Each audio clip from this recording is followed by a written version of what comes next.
আচ্ছা, তো সবাই শুনতে পাচ্ছ তো? জি স্যার। জি স্যার। আচ্ছা, তো ইডিপাসের রেস্কের টেক্সট আমরা শেষ করেছি, তো কারো কোনো প্রবলেম আছে কোনো জায়গাতে?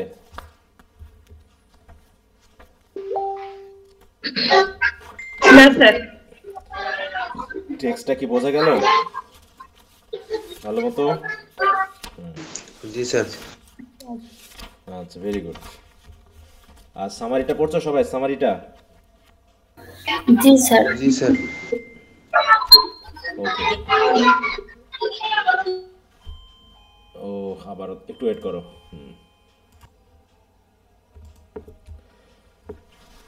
আচ্ছা, তো আমরা এরপরে কোনটা পড়ার চিন্তা ভাবনা করেছি? Sir Riders to the C. Zydus two the sea, তাই তো? সবার কাছে কি বই আছে? জি স্যার। জি স্যার। জি ইটিপাস স্যার। রেক্সের স্টাসিমন এগুলো একটু বুঝাই দিলে ভালো হতো স্যার। মানে আমি তো করছি, কিন্তু আপনি যদি একটু দেখে বলতেন, আজকে বুঝিয়ে দিতে চাইছিলেন। আচ্ছা, ওটা নিয়ে তো টেনশন করার কিছু নাই। ওটা তো কি কি, মানে কোনটা স্টেসিমন কোনটা ইয়া সেটা তো বুঝতে পারছো নাকি? জি এপিসোড। স্যার। হ্যাঁ, মানে এখন তুমি কোনটা বুঝতে চাচ্ছ সেটা বলো, যে টেক্সটের মানে কোনটা কতদূর বোঝায়। থেকে কতদূর, কোনটা এপিসোড কোনটা স্টাসিমন। এটা মানে তো স্যার আমি যেটা তৈরি করছি আপনাকে দিয়েছি, হ্যাঁ, ওটা যদি দেখে বলতেন যে ঠিক আছে কিনা। হ্যাঁ, এটা তো টেক্সটটা দেখলেই বুঝতে পারার কথা, তাই না? কারণ টেক্সটে জি স্যার। ওটা সরাসরি বলাই আছে। মানে লাস্ট স্টাসিমনটা যে এপিসোড 5 আসবে সেটা একটু হিসাব নিকেশটা হচ্ছে না। না, এখানে হিসাব নিকাশ তো ক্লিয়ার হওয়ার কথা, এখানে তো না মেলার কিছু নাই, কারণ যেখানে কোনো স্টেজে কোনো ইয়া নাই, ক্যারেক্টার নাই, কোরাস কথা বলছে, সেটাই হবে কি এক একটা স্টেসিমন, তাই না? জি স্যার। হুম। স্যার একটা কোশ্চেন ছিল ওই হ্যাঁ, তো বলো, কোশ্চেনের অপেক্ষায় তো আমি আছি। তোমরা কোশ্চেন স্যার করো। ইনভোকেশন মিনিংটা কি? ওই যে সামারিতে পাইছিলাম সে দ্য ইনভোকেশন মানে হচ্ছে সাউন্ড, গডদের কাছে প্রার্থনা করা, বিশেষ করে মিউজ। ওই যে বুঝছো? কোরাস যে স্টেসিমনটা দিছিল প্রথম, the song sung a- by the chorus is a kind of invocation এটা। হ্যাঁ, এটা হচ্ছে গডের কাছে কি প্রার্থনা করা, মানে ইনভোকেশন করা। গডদের আচ্ছা কাছে স্যার প্রার্থনা ওখানে করছে না যে, কিছু। হ্যাঁ বুঝছি স্যার। স্যার ওখানে যে একটা ওয়ার হয়েছে, মানে একটা ওয়ার এনভায়রনমেন্ট ছিল, এটা কি ওই যে প্লেগ রোগটা যে আসছিল এইটা এই এনভায়রনমেন্টটা কি ওয়ার এনভায়রনমেন্ট বলছিল নাকি? ওয়াইল্ড। ওয়ার এনভায়রনমেন্ট যেটা ছিল যে আর কি, আমি বলছি ওই যে ওটা তো প্লেগ তো এখন আসছে, হ্যাঁ, তার ওটা কি এখনকার কথা বলছে না আগের কথা The বলছে? terrible cry of fires, god of war rings in the ears of people. ওই যে ওই ওয়ার্ডটার কথা বলছি। এটা কোন So, টেন্সে আগে আছে? কোন টেন্সে আছে? আচ্ছা বুঝছি স্যার, পাঁচ মিনিট হুম। ফার্স্টে। তাহলে কি এখনকে বোঝাবে, এখনটাকে বোঝাবে? না না না, টেন্সটা খেয়াল করবো না। আচ্ছা, একটু খেয়াল করো, আবারও একটু খেয়াল করো এখন। প্রথমে কি ছিল বলো? প্রথমে হচ্ছে কি? প্রোলগ। হোক, প্রোলগটা কি ছিল? ওটা হচ্ছে ইন্ট্রোডাকশন টাইপের আর কি। বলো, প্রোলগটা কোনটুকু এই জায়গায় বলো তো, প্রোলগটা কোনটুকু এখানে? এখানে হচ্ছে স্যার ইটিপাস বই বার করো সবাই, একটু ফ্রম বই দ্য বার করো। সেন্ট্রাল ডোর হ্যাঁ, বই অ্যাটেন্ডেন্ট। বার করো সবাই, বই বার করে বইয়ের উপরে স্যার লেখো। বইটা বইয়ের উপরে লেখো। এখানে লেখা হচ্ছে সবাই প্রোলগ, এই জায়গাতে লেখা হচ্ছে প্রোলগ। ঠিক আছে?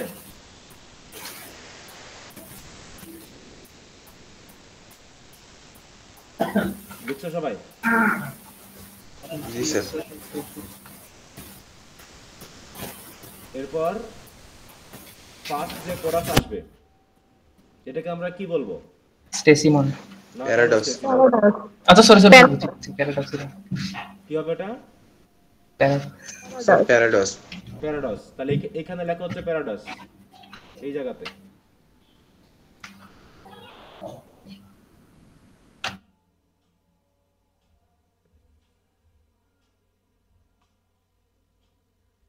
লিখছো?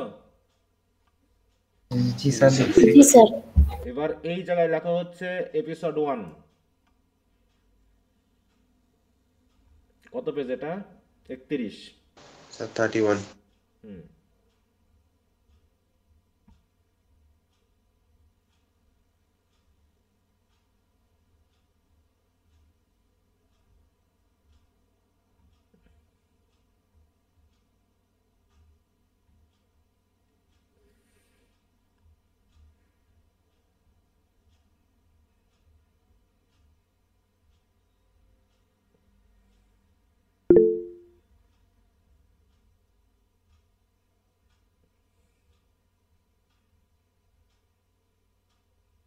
এই যে এখানে লেখা হচ্ছে স্টেসিমন 1। স্টেসিমন 1। 39 পেজ। এখানে লেখা আবার এপিসোড 2।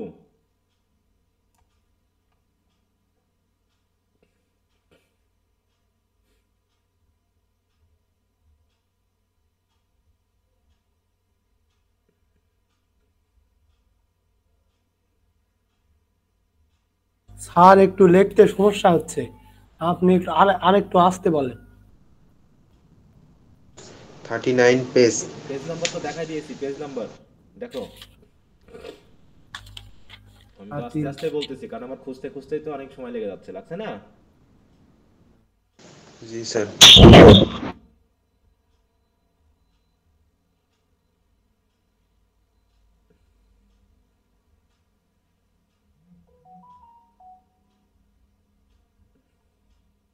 স্যার একদম 49 পেজে আছে।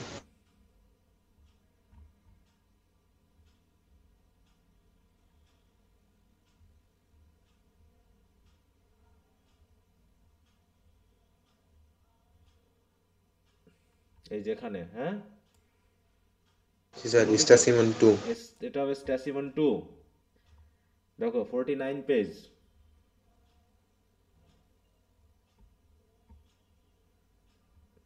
এখান থেকে আবার এপিসোড 3।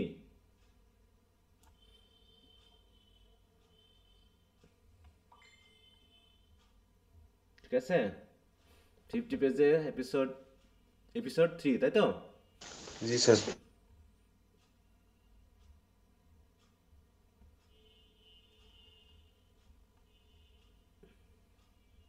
ফিফটি ফাইভ একটা আছে। আচ্ছা না না সরি 55 নেই। দেখছি, সমস্যা নেই, টেনশন নিও না। অনলাইন তো ডিজিটাল ফরম্যাটে পেজ ওঠানো কঠিন।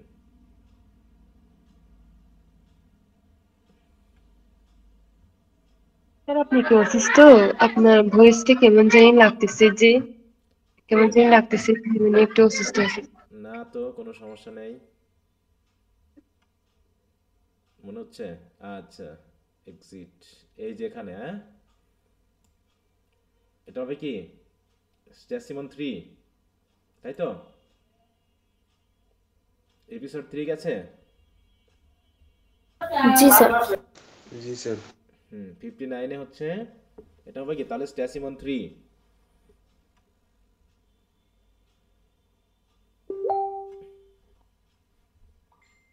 তাহলে এখানে হবে কি, এখান থেকে আবার শুরু। স্যার এখানে কি কোমোস হবে? দাঁড়াও, অ্যাটেন্ডেন্স না, এটা এটা এটা কমস না, এখানে ল্যামেন্টেশন না, এটা কমস হবে না। কোথায় আটকালাম?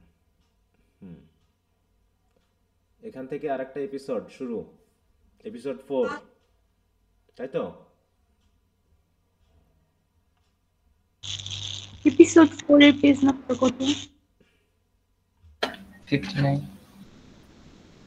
59 পেজ। এখানেই স্টেসিমন 3 এপিসোড 4।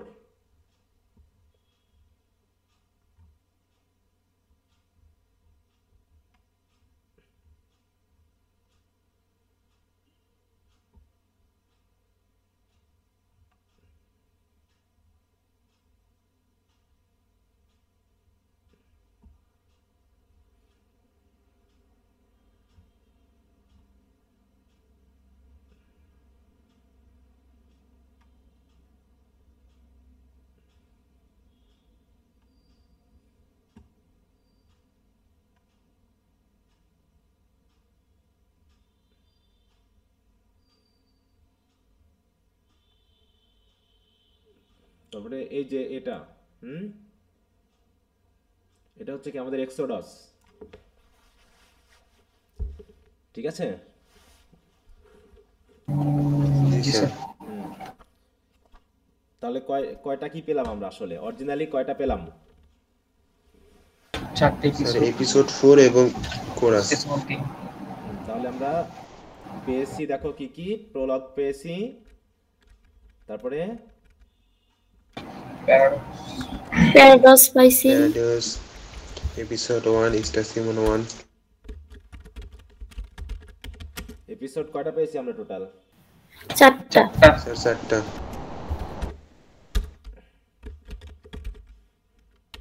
স্টেসিমন কয়টা পেয়েছি? 3টা। 3টা। স্টেসিমন আর আরেকটা পেয়েছি শেষে এক্সোডাস।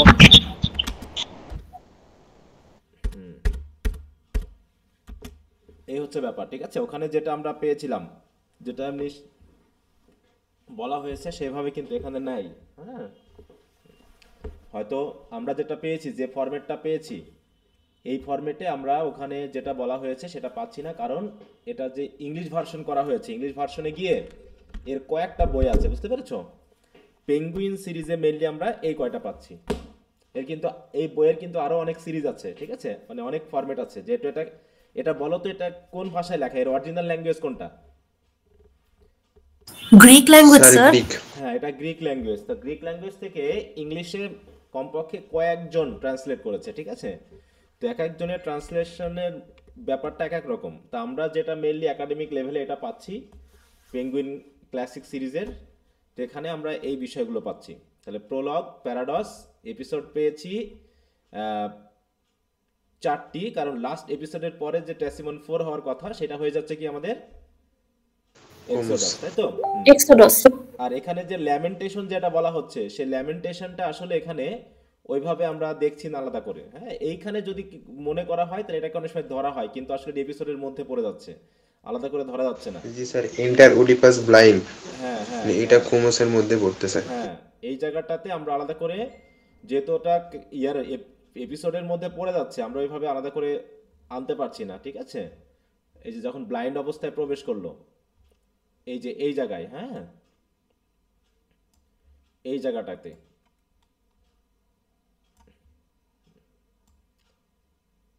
কিন্তু স্যার হ্যাঁ বলো। হুম, স্যার ওই যে 55 যে এক্সিট আছে ওইটা কি কোনো কিছুর মধ্যে পড়বে না? এক্সিট সিঙ্গেল ক্যারেক্টার এক্সিট করলে হবে না, সকল ক্যারেক্টার চলে যেতে হবে, ঠিক আছে? স্টেজ পুরো ফাঁকা হয়ে যাবে, স্টেজ ফাঁকা হয়ে যাবে, কোনো ক্যারেক্টার থাকবে না ওখানে, বুঝতে পেরেছো? জি স্যার। দিয়ে যেখানে সিঙ্গেল ভাবে কোরাস শুধু কথা বলবে, সিঙ্গেল কথা বলবে সেইটা। হ্যাঁ, আর এইখানে যে ল্যামেন্টেশনটা আসছে সেটা আমরা পেয়েছি কি, যে ল্যামেন্টেশনটা অন্যান্য ক্যারেক্টারের সাথেও হতে পারে। এই জায়গায় যেটা দেখানো হচ্ছে সেটাকে আমরা অনেক সময় সেটা ইয়া হিসাবে ধরতে পারছি, কমোস হিসাবে, ঠিক আছে তো? কিন্তু এটা আসলে ডায়ালগের মধ্যে, এপিসোডের মধ্যেই চলে এসেছে, কারণ এখানে শুধু কোরাস না, কোরাসের সাথে সাথে ক্রিয়ন ট্রিয়ন সবাই এসে একসাথে কথা বলছে। হ্যাঁ, এই এটা নিয়ে কোনো টেনশন নাই, কারণ এখানে বললামই তো, যেভাবে ফরম্যাটে হওয়ার কথা সেভাবে টোটালি ফরম্যাটটা নাই। আর এগুলো এই ফরম্যাট পরীক্ষাতে আসবেও না, অতএব টেনশন করার কিছু না। তোমরা শুধু বুঝেছো কিনা যে স্ট্যাসিমন কি জিনিস, কোমোস কি জিনিস, এপিসোড কি জিনিস, প্রোলগ কি জিনিস, এক্সোজট কি জিনিস, এটা বুঝছো কিনা? বুঝছি স্যার। এইটুকু স্যার, হলেই বুঝতে চলবে। পারছি। হ্যাঁ, এইগুলো জি, হলেই জি। চলবে, এর থেকে আর বেশি আপাতত টেনশন নেওয়ার কোনো কারণ নেই। কারণ এগুলো যখন আমরা পয়েটিক্সটা পড়বো, ওই পয়েটিক্স পড়বো তো, ওই পয়েটিক্সে আবার এই কথাগুলো আসবে। আবার পয়েটিক্সটা পড়ার পর আবার আমাদের এই যে দুইটা যে ট্র্যাজেডি আমরা পড়বো, এই দুটো ট্র্যাজেডির ব্রড কোশ্চেন আছে, যেটা বলা হচ্ছে যে গ্রিক ট্র্যাজেডি বা মডার্ন ট্র্যাজেডি বা এরকম মিংলিং, এই জাতীয় জিনিসগুলো, বা ট্র্যাজিক হিরো বলতে কি বোঝানো হচ্ছে, ট্র্যাজিক হিরোর বৈশিষ্ট্য কি, সেগুলো আমরা এর মধ্যে পাচ্ছি কিনা, ড্রামাটিক আয়রনি কি, সে ড্রামাটিক আয়রনি কতটুকু আছে না আছে, এই বিষয়গুলো যাতে আমরা ধরতে পারি, তার জন্য আমরা এই দুটো ট্র্যাজেডি একসাথে পড়বো, তার সাথে পয়েটিক্স পড়ে তারপর আমরা কোশ্চেন আনসারগুলো দেখবো, ঠিক আছে? ওকে স্যার, বুঝতে পারছি। আচ্ছা, আর কোনো কারো প্রবলেম আছে? স্যার একটা কথা বলবো? হ্যাঁ বলো। একটা কেন, এই স্যার, এডিপাসের মধ্যে তুমি যত পারো বলো, আমি শুনতে রাজি আছি। স্যার এটা ইডিপাসের মধ্যে না স্যার, ড্রামা বই তো আপনি রামজিলালের কিনতে বলছেন স্যার। আমি রাইডার্স টু দ্য সি আর অ্যাজ ইউ লাইক ইট আর আর্মস এন্ড দ্য ম্যান, এই তিনটে বই না আমি পাই নাই। মানে কি বলবো, রামজিলালের আমি ডাক্তার সেনেরটা পাইছি। আচ্ছা, সমস্যা নেই, যা পাবা তাই কিনে ফেলবা, কোনো সমস্যা নেই। বই বই নিয়ে কোনো সমস্যা নেই, কারণ আমি টেক্সট পড়াবো। স্যার এখন কোনো সমস্যা হবে না তো? না, কোনো সমস্যা নেই, কারণ কোশ্চেন আনসার আমি দিয়ে দিব, যাতে অন্তত টেক্সটটা তোমাদের কাছে থাকে, যাতে তোমরা একটু পড়ো। আর যদি কেউ বই পড়তে না চাও তাহলে তার বই কেনারও দরকার নেই, বুঝতে পারছো? যদি মনে হয় যে স্যার আমি বইটাই পড়বো না, আপনি যা দিবেন তাই পড়বো, তাহলে তার বই কেনারও দরকার নেই। ঠিক আছে? হুম। কিন্তু বই কিনলে অন্তত একটু পড়তে হবে। যদি বই কিনো কিন্তু পড়ার যদি ইচ্ছা না থাকে, তাহলে বই কেনার কোনো দরকার নেই। বই কিনে অযথা টাকা পয়সা নষ্ট করো না। হ্যাঁ, টাকা পয়সা নষ্ট করো না, জীবনটা নষ্ট করে না। পড়াশোনা করে জীবনটা নষ্ট হয়ে যাবে। এই জন্য পড়াশোনা যে না করতে চাও সে যেন বই কিনো না। তাহলে ওই ওই যে বই কিনে যে সময়টা নষ্ট করবা বা টাকাটা নষ্ট করবার জন্য আবার আমাকে আবার গালাগালি করবা যে স্যার শুধু উদয় আমাদের বই কেনালো। না কিনা আমাকে দিয়ে দাও। হ্যাঁ, তো ওই জন্য যার বই পড়ার ইচ্ছা নেই সে বই না কিনলেও চলবে, যেন ওই গালাগালিটা আমাকে দিও না আবার যে স্যার শুধু হুদাই বই কেনাইছে। ঠিক আছে? কারণ পিডিএফ আমি ধরে পড়াচ্ছি, পিডিএফ দিব, তা দিয়েও যদি তোমার হয়ে যায় তাহলে তুমি এখন কিন্তু মনে করবা যে জীবনে তোমাকে লাস্ট স্টেজে গিয়ে বাড়ি খাইতে হবে যদি নিজের সাথে চালাকি করো। হ্যাঁ, আমার যতটুকু বলার দরকার আমি বলবো, বুঝতে পারছো? যতটুকু তুমি তোমার জীবনের উন্নয়নের জন্য যতটুকু দরকার সর্বোচ্চটা আমি বলবো, বাকি করবা কি করবা না সেটা তোমার নিজের দায়িত্ব। তোমার জীবন তুমি বুঝে নিবা, এতে আমাদের কিছু করার নেই এখন আর। হ্যাঁ, এটা হচ্ছে ব্যাপার। ওকে, স্যার হ্যাঁ বলো। হুম। স্যার এখন কি আমরা এই যে ক্লাসের টেক্সটটা আর সামারিটা ভালোভাবে পড়ে রাখবো তাতে কি হবে, না আরো কিছু মানে এরকম করতে হবে?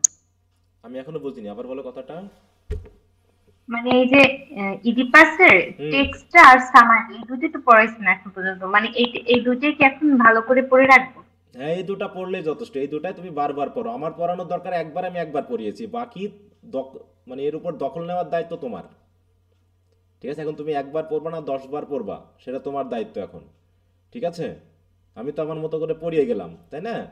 ওয়ার্ডের মিনিং জি ধরে স্যার, সেন্টেন্স এখন ধরে বারবার পড়িয়ে এগুলো গেছি। রিভিশন করতে এখন থাকবো তুমি তাহলে কি পারবা হয়ে কিনা, তুমি যাতে আমার জায়গায় আসতে পারে, এরকম টিচার হলে তুমিও যাতে পড়াতে পারো, সেই দক্ষতাটা তোমাকে এখনই অর্জন করতে হবে।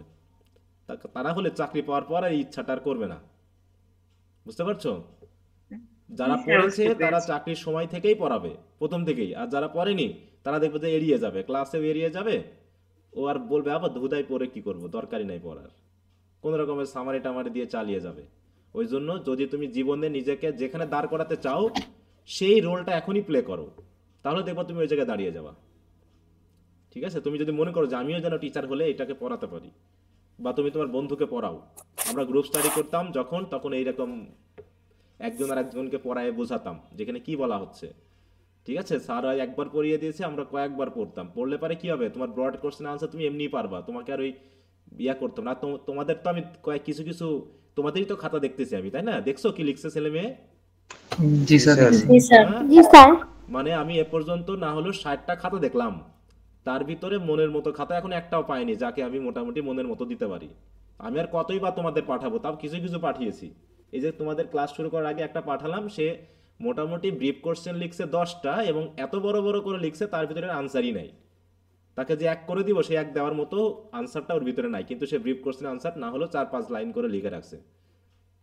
বুঝতে পারছো? আচ্ছা ইয়ারগুলা রিডিং স্কিল নাকি? রিডিং স্কিলস না, তোমার প্রোজের। রোজ প্রোজের তো ওগুলা তো সোজা, আর এই বেশি কিছু খাতাগুলো ছিল না। দেখে তো এখন অনেক ভয় লাগতেছে যে এখন পাস করবো কিনা। কেন, তুমি এরম লিখছো নাকি? তাহলে পাস করবো না? না স্যার, খাতায় তো আপনার পড়ানোগুলোই লিখছি, কিন্তু আপনার এই খাতা দেখে ভুলে গেছে যে কি লিখে আসছি। না, আমি যা পড়াইছি তা লিখলে তুমি পাস করে যাবা মিনিমাম। আর যদি আমার কোশ্চেন আনসার গুলো যেগুলো দিয়েছি সেগুলো যদি মোটামুটি তুমি দিয়ে আসতে পারো 60%, তাহলে তুমি ফার্স্ট ক্লাস পাবা। এটা তো আমি বলেই দিয়েছি।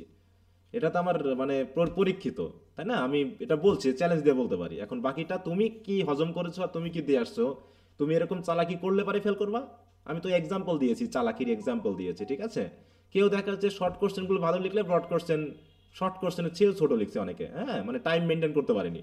এরকম হয়েছে যে শর্ট কোশ্চেন লিখছে 3 পেজ 4 পেজ, ব্রড কোশ্চেন লিখছে 2 পেজ 3 পেজ। তাহলে হলো বলো? না স্যার, হ্যাঁ, হলো না তো? যতটুকু ইনফরমেশন ততটুকু তো দেওয়া লাগবে, এর বাইরে।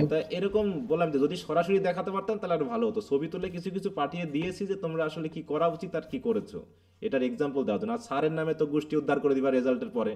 হ্যাঁ, রেজাল্টের পরে স্যারের গোষ্ঠী কোথায় গিয়ে দাঁড়ায় সেটা ফেসবুকের কমেন্ট গেলে বোঝা যাবে যে স্যাররা বউয়ের সাথে মারামারি করে এসে খাতা দেখছে। ঠিক আছে? তো সে 5-7টা লুজ নিয়েছে, কেন সে ফেল করলো। হ্যাঁ, আমার সেই ইয়া মতো ফেসবুকের সেই মেসেজের মতো, ফেসবুকের সেই ইয়ার মতো যে আমার মেয়ে তো ইংরেজিতে চ্যাট করে, আমার মেয়ে কিভাবে ইংরেজিতে ফেল করে নাকি। ফেসবুকে আমার মেয়ে তো ইংরেজিতে চ্যাট করে, তাই ইংরেজিতে কেন সে পরীক্ষা ফেল করবে? ব্যাপারটা এরকম। সেটা কোন ধরনের চ্যাট বাপটা জানে। আচ্ছা স্যার, হ্যাঁ বলো। হুম। আমাদের রেজাল্ট কি আনুমানিক আর 2 মাস পরে বা 2.5 মাস পরে দিবে? না না, 3-4 মাস অপেক্ষা করো, মিনিমাম 3-4 মাস। ঈদের 2-3 দিন আগে হয়তো বা ততদিনে দিতে তো পারে। আমাদের ইন কোর্স হয়ে এবার যাবে। আরো ঈদের পরে দিবে। ইন কোর্সের সাথে তোমার এটার কোনো সম্পর্ক নেই। তোমার যখন ফার্স্ট ইয়ারের পরীক্ষা শুরু স্যার মনে করো, একটু আমার একটু প্রবলেম হচ্ছে, আমি একটু লিভ নেই, বাসায় মানুষ আচ্ছা লিভ আসছে তো। নিতে পারো। হ্যাঁ, তোমাদের মূল কথা হলো এবার যারা ফার্স্ট ইয়ারে পড়তেছে ওই ফার্স্ট ইয়ারের ফর্ম ফিল আপ শুরু হওয়ার হয়তো 15-20 দিন বা সর্বোচ্চ 1 মাস আগে তুমি রেজাল্ট পাবা। বুঝতে পারছো? তার মানে তো অনেক দিন। তার মানে স্যার 4th ইয়ার শেষ। ফোর্থ ইয়ার না, ফোর্থ ইয়ারের সাথে সম্পর্ক না, সম্পর্কটা হচ্ছে তোমার যারা ফার্স্ট ইয়ারের ফর্ম ফিল আপ করবে এবার যারা ফার্স্ট ইয়ারে পড়তেছে না, জি স্যার। হ্যাঁ, তোমরা যাতে যারা ইমপ্রুভ যারা দিবে বা যারা ফেল করবে তারা যেন পরীক্ষা দিতে পারে, তার জন্য মনে করো মিনিমাম 15 থেকে 1 মাস এর আগে তুমি রেজাল্ট পাবা। অতএব ফার্স্ট ইয়ারের রেজাল্ট কি হবে না হবে এগুলো নিয়ে ভাবার কোনো দরকার নেই। এখন তুমি সেকেন্ড ইয়ারে উঠে গেছো, তুমি সেকেন্ড ইয়ারে পড়তে থাকো, ঠিক আছে? তো তারপরে দেখা যাবে কি হবে না হবে। হুম, এই হচ্ছে ব্যাপার। আচ্ছা যাও, ওই কথা বলে আর সময় নষ্ট না তার করি। 46 পেজের একটা লাইন বুঝি নাই। কোনটা কোনটা? 46 পেজে স্টার্ট। একজন কথা বলে এবং ক্লিয়ারলি আমি বুঝতে পারিনি এখনো, আবার বলো। 46 পেজের একটি লাইন 46 যোগাসটা। জি আচ্ছা আসছি।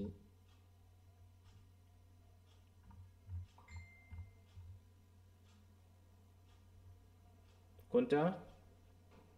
যোগাসটা বলছিল how you turn and start, 3 নম্বর।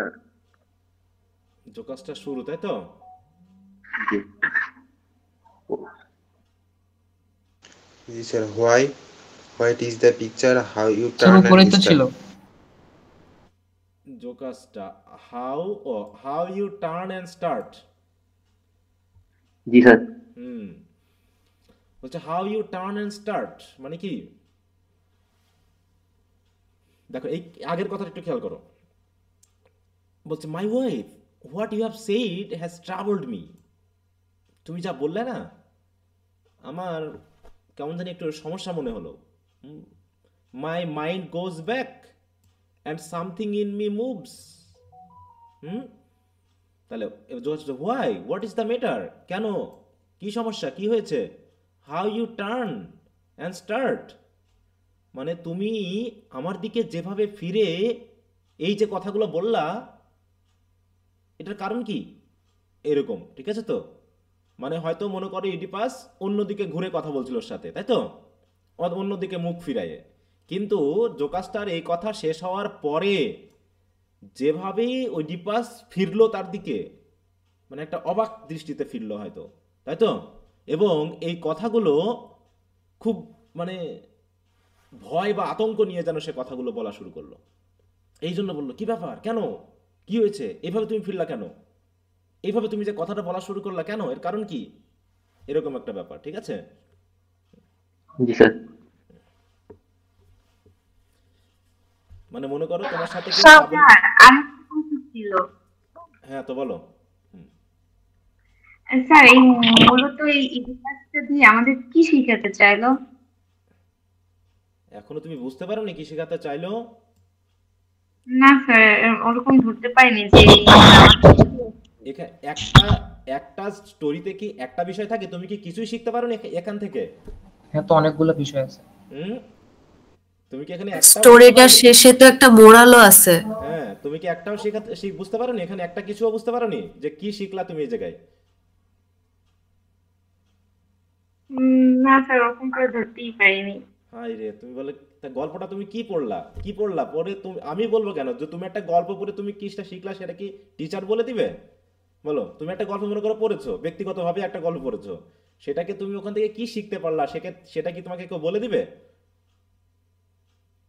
না না হ্যাঁ, তাহলে তুমি এখান থেকে কি শিখতে পেরেছো? কিন্তু অনেক কিছুই শেখার আছে এখানে, অনেক কিছুই তো শেখার আছে। প্রথমত কি, এই গল্প থেকে আমরা দেখলাম যে তৎকালীন সময়ের মানুষেরা গড গডেসের প্রতি কতখানি বিশ্বাস করত। এটা কি আমরা পাইনি? জি স্যার, পেয়েছি। জি স্যার। পাইছি তো নাকি? এখানে তো শেখার বিষয় একটা না, তুমি যদি ভালো করে মনোযোগ দিয়ে পড়ো তাহলে তো অনেক কিছুই শেখার আছে। প্রথম হলো গড গডেসের প্রতি বা তাদের তৎকালীন সময়ের ধর্মের প্রতি তাদের কতখানি বিশ্বাস ছিল এবং তারা কি জাতীয় ধর্মে বিশ্বাস করত। কিন্তু সবাই কি ধর্মে বিশ্বাস করতো? না স্যার। না স্যার। হ্যাঁ, একটা হচ্ছে যে উচ্চ শ্রেণীর মানুষেরা সবসময়ই ধর্মের প্র্যাকটিক্যাল ইউজটা দেখতে চায়। এখানে কি সবসময় কি ধর্মের প্র্যাকটিক্যাল ব্যাপারটা বোঝা যাবে? হাতে নাতে কি কোনো রেজাল্ট পাওয়া যায় ধর্মের? না স্যার। হ্যাঁ, তুমি আজকে একটা জিনিস না, চাচ্ছ, স্যার। তুমি গডের কাছে, আল্লাহর কাছে একটা জিনিস প্রার্থনা করেছো, গড কি তোমাকে এই মুহূর্তে স্বর্গ থেকে বা বেস থেকে ফেলে দিবে তোমাকে, যে এই যে দেখো তোমাকে দিয়ে দিলাম? না স্যার। বলো এটা কি হবে? হুম। আরেকটা বিষয় কি, ভাগ্য বলে একটা জিনিস আছে। রিজিকে বিশ্বাস করে না সবাই? জি স্যার। ইসলাম ধর্মে যে রিজিকে, কয় ধরনের রিজিক আছে বলো তো? রিজিক কয় ধরনের জানো? 3 ধরনের কি? সর্বোচ্চ যেটা, হ্যাঁ, যেটা হচ্ছে সর্বোচ্চ রিজিক, এবং তারপর লোয়ার রিজিক আছে, খাদ্য বস্ত্র আছে, তারপর যে স্বাস্থ্য আছে, তারপর ধর্মীয় বিশ্বাস থেকে হ্যাপিনেসের ব্যাপারগুলো আছে, পরিবার, হ্যাঁ পারিবারিক সুখ শান্তি। হ্যাঁ, তাহলে সুখ শান্তি আছে, এই অনেকগুলো বিষয় আছে। এই ব্যাপারগুলো কি তুমি নির্ধারণ করবা নাকি গড নির্ধারণ করবে? স্রষ্টা। গড। হ্যাঁ, এগুলো গড নির্ধারণ করবে। এবং যা কিছু ঘটার এই রিজিকের মাধ্যমে বা ভাগ্যের মাধ্যমে তোমাকে যে যা কিছু ঘটতে দিবে, এগুলো কি কি তোমার কোনো হাত আছে? না স্যার। না স্যার। তুমি যা থেকে বাঁচার জন্য পালিয়ে যাচ্ছ, মনে করবে এটাই তো গডের সৃষ্টি করা পথ, তুমি কেন গডের বিরুদ্ধে যাওয়ার চেষ্টা করতেছো? ঠিক আছে। আরেকটা হলো যে আমরা অনেক কিছুই জানি, যে আমার জীবনে আমি জানি যে কোনটা ভুল এবং কোনটা সঠিক, এবং আমি জানি এখান থেকে বাঁচার জন্য সঠিক পথ কি, কিন্তু আমরা অনেক সময় অহংকার বা ইগোতে পড়ে ওই কাজগুলো করি না। যেমন ইডিপাস জানছিল যে আমার ভাগ্যে দুটা জিনিস লেখা আছে, একটা জিনিস হলো আমি আমার বাবাকে হত্যা করব, আর একটা হচ্ছে আমি আমার মাকে বিয়ে করব। এইরকম একটা করুণ বিষয় তার ভাগ্যে লেখা ছিল। তাহলে এই ভাগ্য থেকে এড়ানোর জন্য কি সে দুটা সিদ্ধান্ত নিতে পারতো না? যে আমি কখনো, আমি যতই রেগে যাই আর যা হোক, আমি কাউকে হত্যা করব না, নিতে পারতো কিনা? জি স্যার। জি স্যার। তাহলে তোর হত্যা হতো না। এখন বলতে পারো বিয়েও করবো না। হ্যাঁ, তাহলে কি এখানে একটা ইগো হিসাবে কাজ করেছে? কারণ কি, সে আবার তার চেয়ে বড় মহিলাকে বিয়ে করেছে। হ্যাঁ, মাথা গরম, সে অল্প, দেখো মাথা গরম লোক, এবং ছোট্ট একটা ঘটনা নিয়ে সে কয়েকজন মানুষকে মেরে ফেললো। কি, রাস্তাকে আগে ছাড়বে, সে এক পথ দিয়ে যাচ্ছে, এখন পাশ দিয়ে আরেকজন আসতেছে, রাজাও বলতেছে আমি আমার পথ ছাড়বো না, এও বলতেছে আমি আমার পথ ছাড়বো না। কেন? পথটা ছেড়ে দিয়ে আগে গেলে তো হয়ে যেত। আমি যেহেতু একটা জিনিস থেকে বাঁচার জন্য পালিয়ে এসেছি, সেক্ষেত্রে আমি একদম নিজেকে এমন নিচু বানাবো যে আমাকে যদি একজন ভিখারি বা একজন দুর্বল মানুষ এসেও যদি লাথি দেয়, তাও আমি তাকে কিছু বলবো না, কারণ আমার ভাগ্যে লেখা আছে যে আমি একজনকে হত্যা করব। তাহলে আমি কাউকে হত্যাই করবো না জীবনে, তাহলে তো আমি বাঁচতে পারতাম। কিন্তু এখানে সে হত্যাটা কেন করলো? তার একদিকে অহংকার, সে হচ্ছে রাজার ছেলে না, গর্ব, আমি তো রাজার ছেলে, আমি কেন পথ ছাড়বো, আমি একজন প্রিন্স, আমি আমার পথ ছাড়তে আমি রাজি না। তাহলে কি এটা একটা ইগো হিসেবে কাজ করলো না, প্রাইড হিসেবে কাজ করলো না, যেটা তাকে তার অধঃপতনের দিকে নিয়ে গেল? তো অনেক ক্ষেত্রে আমাদের এই অহংকার পতন ঘটাই। আর একটা কি সিদ্ধান্ত নিতে পারতো যে হয় জীবনে আমি বিয়ে করবো না, আর যদি বিয়ে করতেই হয় তাহলে আমার থেকে একদিনেরও বেশি বয়স হলে আমি তাকে বিয়ে করবো না, কারণ তার মা তো অন্তত তার থেকে 10, 15, 20 বছর তো বড় হবে নাকি। তাহলে আমি সিদ্ধান্ত নেব যে আমার থেকে কম বয়সের মেয়েকে বিয়ে করব, তবু আমি আমার থেকে একদিন 1 ঘন্টারও যদি কেউ বেশি হয় তাকে আমি বিয়ে করবো না। তাহলে এই দুইটা সিদ্ধান্ত তো সেটা জোরালোভাবে নিতে পারতো, কিন্তু না, তার কি অহংকার, হ্যাঁ, সে ফিংস থেকে তার রাজ্যকে বাঁচিয়েছে, এবং মানুষজন বলল তোমাকে রাজা বানাবো, সে রাজা হয়ে গেল। মানুষজন বলল তোমাকে রানীর সাথে বিয়ে দিব, সে বিয়ে করছে। সে তো বুঝতে পেরেছে যে এই রানী নিশ্চয়ই আগে বিবাহিত, তাহলে এই রানী যেহেতু আগের বিবাহিত, তাহলে তো তার মাথায় খেলা লাগতো যে বিবাহিত নারীকে আমি বিয়ে করবো না, তাই না? সে আমার মা হোক আর না হোক, বিবাহিত নারীকে আমি বিয়ে করবো না। কিন্তু সে তো করেই ফেললো, কারণ সে তার মানে কি, মানে তার ক্ষমতা, হ্যাঁ, তার রিডল পড়ার যে ক্ষমতা, সে ক্ষমতা সে অন্ধ হয়ে গেছে, যে তার আর মনেই নাই সে আসলে দেশ ছেড়ে কেন এসেছিল, তাই না? সে করিন্থ ছেড়ে কেন পালিয়ে এসেছে সেটা সে ভুলেই গেছে হয়তো বা এর ভিতরেই। আমরা অনেক সময় কি করি, তার কনফিডেন্সও বেশি ছিল। হ্যাঁ, কনফিডেন্স বেশি, সে ভেবেছিল এটা কিছুই হবে না। হ্যাঁ, এবং টাইরেসিয়াসকে যেভাবে গালাগালি করলো, তাই না? ওটা সুন্দর ছিল স্যার, হ্যাঁ, যে ওই কনভারসেশনটা। যেভাবে গালাগালি করলো সে, তাতেও তো বোঝা গেল যে সে কতখানি ইগোইস্টিক এবং কতখানি সে নিজের উপরে আত্মবিশ্বাস রাখতে পারে। হ্যাঁ, এবং সে অলরেডি গডকে টন্ট করে কথা বলতেছে, গডের শক্তিকে টন্টিং করে কথা বলতেছে। ঠিক আছে, তো আরো টন্টিং করলো কখন? জোকাসটা পর্যন্ত টন্ট করলো যখন ওই মেসেঞ্জার এসে বললো যে তার বাবা মা মারা গেছে, তার বাবা মারা গেছে। তখন তো মোটামুটি জোকাসটা বলেই ফেললো, দেখছো গডদের কথা কি ঠিক হয়? হয় না তো, তাহলে এত সমস্যা কিসের? তো এই যে এগুলো থেকে কি শিক্ষা নেওয়া যায় না? তুমি আসলে একটা সিঙ্গেল শিক্ষা কি নিতে যাচ্ছ? এখানে প্রচুর শিক্ষণীয় বিষয় আছে। ঠিক আছে, এখানে তুমি স্যার প্রথমটা এটাই না যে ভাগ্যকে কোনোভাবেই পরিবর্তন করা যায় না। সেটা তো আছেই যে what is lotted can not be blotted, নাকি?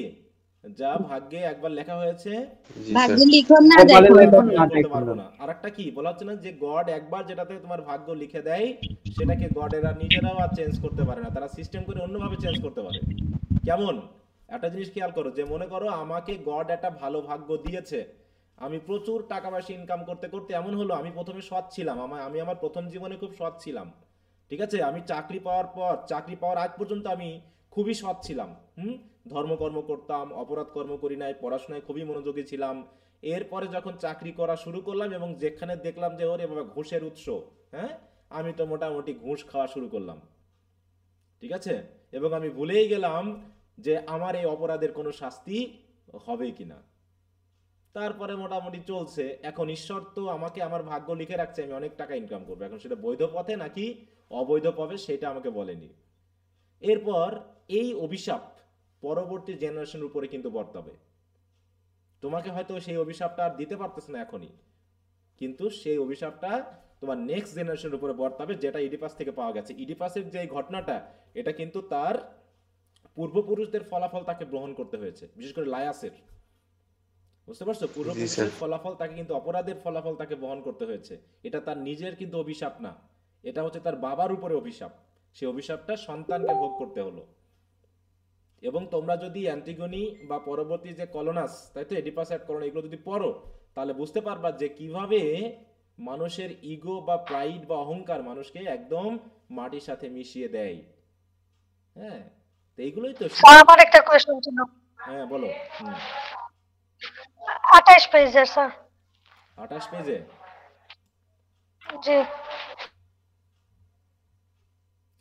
তোমরা প্রথম দিকে যখন বললাম কারো কোনো সমস্যা আছে কিনা, কারোরই কোনো সমস্যা বললা না, হলো? তাহলে একটা সিরিয়ালে আলোচনা করা যেত। এখন এই যে এলোমেলো হবে, আলোচনা হবে। হ্যাঁ বলো, তোমার কোন জায়গায় সমস্যা? স্যার ওই যে ডিড হি সি, এই যে লাইনটা, ওই লাইনে did he say who it was that died. কোন জায়গায় কার কথা এটা, সেটা বলো, কার কথা? এটা sir ক্রেওনের। What blood does he mean? হ্যাঁ, এটা তাহলে হচ্ছে কি, এটা did he say who it was that died, এটা বোঝনি? জি জি, এটা বুঝছি স্যার, কেন কিন্তু এই লাইন এরকম ভাবে কেন? এরকম মানে ঠিকই তো আছে, মানে ওই দিনও বলছিল তো। কি সমস্যা এটা? এই সেন্টেন্সের কি সমস্যা তোমার? হ্যাঁ, কি সমস্যা এটা? এই ডিড হি সে মানে কি, মানে কি? এই হি বলতে কাকে বোঝানো হয়েছে? অ্যাপোলো। তাহলে ডিড হি সে, অ্যাপোলো কি বলেছে? হু ইট ওয়াজ, এই লোকটা কে, দ্যাট ডাইড, যে মারা গেছে। তাহলে যে মারা গেছে সে আসলে কে, এই বিষয়ে কি ইডিপাস, অ্যাপোলো কি বা হি কি কিছু বলেছে? এইটা ঠিক আছে। বুঝতে পারছি। জি। তাহলে হু ইট ওয়াজ দ্যাট ডাইড, তাহলে এই দ্যাটটা কিন্তু এই হুকেই বোঝাচ্ছে নাকি? হ্যাঁ, তাহলে হু ইট ওয়াজ দ্যাট ডাইড, তাহলে যে মারা গেছে সে যে কে, এইটা সম্পর্কে কি অ্যাপোলো কিছু বলেছে? ঠিক আছে। জি স্যার। আচ্ছা,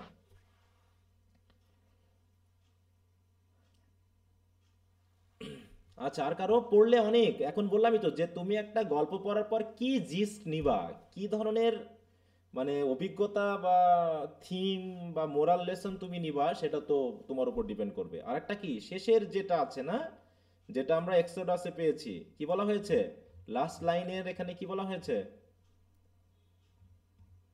কোথায় গেল? এইখানে কি কি বলা হয়েছে বলো তো? এইটুকু জায়গা কি? এখানেই তো আমার মোরাল লেসনটা বলা আছে। জি স্যার। কি বলা আছে? No man can be called happy until he dies happily.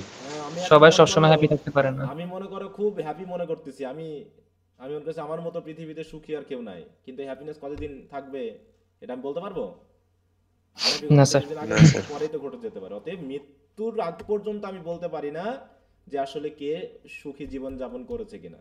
এটা একমাত্র ওই তার মৃত্যু যেদিন হলো সেই দিন থেকে বিবেচনা করে আমি বলতে পারি আসলেই লোকটা হ্যাপি ছিল কিনা। যদি সে মনে হয় যে মৃত্যুর দিনও সে হ্যাপিলি মারা গেছে, তাহলে বুঝতে হবে সে আসলেই হ্যাপি ছিল। আসলে পৃথিবীতে কি কেউ কি আসলে হ্যাপি? না স্যার, কেউ আসলে হ্যাপি না। আর হ্যাপি কারো থাকাও সম্ভব না, একজন সৎ লোকেরও না। কারণ কি, সে একজন ব্যক্তি যদি আত্মকেন্দ্রিক হয় তাহলে সে আবার সৎ হতে পারে না। হতে পারে কি আত্মকেন্দ্রিক মানুষ কি সৎ বা ধার্মিক হতে পারে? না স্যার। এখন তুমি মনে করো ধর্ম পালন করো, তুমি ধর্ম পালন করো বলে কি তুমি শুধু স্বর্গেই চলে যাবে এরকম কিছু? কিন্তু তোমার পাশ দিয়ে যে অপরাধ হচ্ছে, তুমি যদি এগুলো নিয়ে কোনো ফিল না করো, এগুলো যদি তোমাকে ব্যথা না দেয়, তাহলে কি আসলে তুমি ধর্ম পালন করতেছো? না স্যার। তাহলে তুমি অটোমেটিক আনহ্যাপি থাকবা যে তুমি ধর্ম পালন করতেছো কিন্তু তোমার আশেপাশের মানুষ অধর্মের কাজ করতেছে, এটা নিয়েও তুমি কি থাকবা? অখুশি থাকবা, নিশ্চুপ থাকলে অস্থিরতা পেরেশানি পেরেশানিতে থাকবা। তাহলে এটাও তো তোমার আনহ্যাপি। অতএব পৃথিবীতে আনহ্যাপিটাই মূল কারণ, তুমি হ্যাপি থাকতে পারোই না। অতএব মানুষের পৃথিবীতে হ্যাপি থাকা মানেই একমাত্র আত্মকেন্দ্রিক এবং পাগল মানুষ ছাড়া হ্যাপি থাকা কোনো সম্ভব, মানে হ্যাপিনেসটা আসবেই না। তুমি যত সৎ মানুষ কখনো হ্যাপি হতে পারে না, বরং সে আরো বেশি আনহ্যাপি হবে। কারণ সে সবসময় চারিদিকে যে ধরনের অপরাধ হবে সে সবসময় মানসিক ইয়াতে ভুগবে। সে বলতে চায় যে সৎ মানুষের কষ্ট বেশি। হ্যাঁ, ওই তো বললাম যে সৎ মানুষের কষ্ট কেন বেশি, কারণ সে তখন বুঝতে পারে কিন্তু তার কিছু বলার থাকে না। কিন্তু সে সেগুলো নিয়ে আবার মানে কি ওই যে কেয়ারলেসও থাকতে পারে না। সে সবসময় কোন না কোন ভাবে তার মানে সে ভুগতে থাকে একটা। হ্যাঁ, হয়তো তার নিজের ভিতর থেকে সে ঠিক আছে, কিন্তু বাইরের মানুষের আনহ্যাপি মানে যে দুর্নীতি অপরাধ এগুলো নিয়েও সে ব্যাপক পরিমাণে ভুগতে থাকে। অতএব হ্যাপিনেসটা মানুষের পক্ষে সম্ভব না। অতএব হ্যাপিনেস ফিলিংটা একটা অ্যাবস্ট্রাক্ট ধারণা মাত্র, ঠিক আছে? এটা কখনোই সম্ভব না। হ্যাপিনেসটা সেই মুহূর্তটুকু আমি মনে করি যে সময়টুকু আমি দুঃখ বোধটাকে ফিল করছি না, এইটুকু হলো হ্যাপিনেসের টাইম। কিন্তু তার মানে দুঃখটা অলওয়েজ আমাদের কাছে থাকবে, তাই তো? Unhappiness is our companion. শুধুমাত্র আমরা কি করি যে সময়টুকু, সেটা হচ্ছে নেশার মাধ্যমে হোক বা গান বাজনার মাধ্যমে হোক বা গল্পের মাধ্যমে হোক, যেটুকু মুহূর্ত আমি ওই দুঃখটাকে ফিল করতে পারলাম না সেইটুকু হলো আমার হ্যাপি সময়। কিন্তু হ্যাপিটাকে আমি তখন ফিলও করি নাই, তার মানে হ্যাপি ফিল করা সম্ভব না, ঠিক আছে? এই অতএব হ্যাপিনেসটাকে আশাই করা যাবে না। পৃথিবী থেকে হ্যাপিনেসের কথাটা বাদ দাও, যে আমি হ্যাপিনেস কখনোই পাবো না বা হ্যাপিনেসের ব্যাপারটা আমি ভাববই না, কারণ এটা আমার পক্ষে সম্ভব না পাওয়া। তাহলে আর হ্যাপি ফিলিং এর সাথে আনহ্যাপিনেস না মানে কনফ্লিক্টিং এসে তোমাকে দুঃখ দিবে না। তুমি ভাববাই যে দুঃখটাই আমাদের একটা সঙ্গী মাত্র, এছাড়া আর কিছু না। স্যার, মানুষ এখানে ভুলেই যায় যে পৃথিবীতে আদম আলাইহিসসালাম এবং হাওয়া আলাইহিসসালামকে পাঠানোই হয়েছিল মূলত শাস্তি দেওয়ার জন্য। সেখানে মানুষ পৃথিবীতে কিভাবে সুখ এবং শান্তি খোঁজে, এটাই বোঝা যায় না। আচ্ছা, হ্যাঁ, সেটা তো অবশ্যই। ওইটাই তো বললাম যে আমরা সব দিক থেকে যদি ভাবি, এমনকি আমরা যদি আমাদের প্রফেটদের কথাও ভাবি, প্রফেটরাও কি খুব মানে হ্যাপিনেসে মারা গেছে বলো? না স্যার, তাদের দুঃখ কষ্ট বেশি স্যার। ছিল তারা তাদের জনগণ নিয়ে, তাই না? তারা তাদের যারা যত মহান তাদের দুঃখ কষ্ট তত বেশি। হ্যাঁ, প্রত্যেকটা প্রফেটের কথা ভাবো যে তারা তাদের জনগণকে লিড করতে গিয়ে কি পরিমাণ অপদস্থ হয়েছে, কি পরিমাণ তাদেরকে মানে ইয়া করা হয়েছে। এমনকি যারা সাধু ছিল, তাই না? সাধুরা কি খুব আরামদায়ক জীবনযাপন করে গেছে? না স্যার, তাদের জীবনে পরীক্ষা সবথেকে বেশি। হ্যাঁ, তাহলে যে সেন্টরা ছিল বা যারা ওই যে তোমার বিভিন্ন ধর্ম যারা প্রচার করেছে, মঙ্ক ছিল, তারাও কিন্তু জীবনে এই জাগতিক ব্যাপারটাকে হ্যাপিনেসের কথা ভাবে। এই ক্ষেত্রে তো আমাদের ধর্মগ্রন্থ তো বলেই দিয়েছে যে নিশ্চয়ই কষ্টের সাথে স্বস্তি আছে। তো যেখানে ধর্মগ্রন্থে বলে দিয়েছে কষ্টের কথা, সেখানে আমাদের সুখের আশা করাটা আসলে বোকামি হয়েছে। স্যার, পৃথিবীতে তো হ্যাপিনেস আছে, আর এটার স্থায়িত্ব নাই। ভুল কথা হলো ওটা কি, হ্যাপিনেসকে আমরা আসলে কখনো পাই না, আমরা আরাম বোধটাকে হ্যাপিনেসের সাথে মিলিয়ে নিই আর কি। হ্যাঁ, হ্যাপিনেস মানে স্যার একটা আপেক্ষিক ধারণা। হ্যাঁ, ওটা আপেক্ষিক একটা ধারণা মাত্র। বললাম যে আরাম, হরমোনাল রিলেশন, আরাম আর সুখ দুটো আলাদা জিনিস। হ্যাঁ, আরাম আর সুখ যেমন হচ্ছে আমি শারীরিক আরাম পেতে পারি, তাই না, একটা জিনিস, কিন্তু আমি মানসিকভাবে সুখে নাও থাকতে পারি। যে আমার একটা সুন্দর বাড়ি আছে শীতের ভিতরে, এসি রুম ছেড়ে দিয়ে আমি গদি আলা ফোমের উপর শুয়ে আছি আর মনে মনে কষ্ট পাচ্ছি, তাহলে আমি বডিলি আরাম পাচ্ছি কিন্তু মানসিকভাবে আমি হয়তোবা সুখে ফিল নাও করতে পারি। এটা হচ্ছে মানসিক। যাই হোক, ওটা নিয়ে কথা না। তো আর কি কারো সমস্যা আছে বলো, এটা নিয়ে তোমরা ভাববা। আসলে সাহিত্য নিয়ে প্রত্যেকের নিজস্ব একটা চিন্তা ভাবনা থাকা উচিত যে আমি যে জিনিসটা পড়লাম এখান থেকে আমি কি কি শিক্ষা নিতে পারি, তাই না? কারণ সাহিত্যের উদ্দেশ্য হচ্ছে বর্তমান সমাজ বা অতীতকে তুলে ধরা এবং সেখান থেকে তুমি সঠিক দিক নির্দেশনা কি নিতে পারো সেটা তোমার উপর ডিপেন্ড করবে। কারণ ইতিহাস আমাদেরকে শিক্ষা দেয়, তাই না, যে ইতিহাসে আমরা এই পেয়েছি, এটা করা ঠিক হবে না, কিন্তু ইতিহাস থেকে শিক্ষা না নিয়ে আমরা যখন সেই কাজটাই করি তখন কি আমরা দেখি ইতিহাস সবসময় রিপিট হয় নাকি? ইতিহাস কি রিপিট হয় না? ইতিহাস কিন্তু প্রতিনিয়ত রিপিট হচ্ছে। তো এই জায়গাগুলো আমাদেরকে একটু খেয়াল করতে হবে।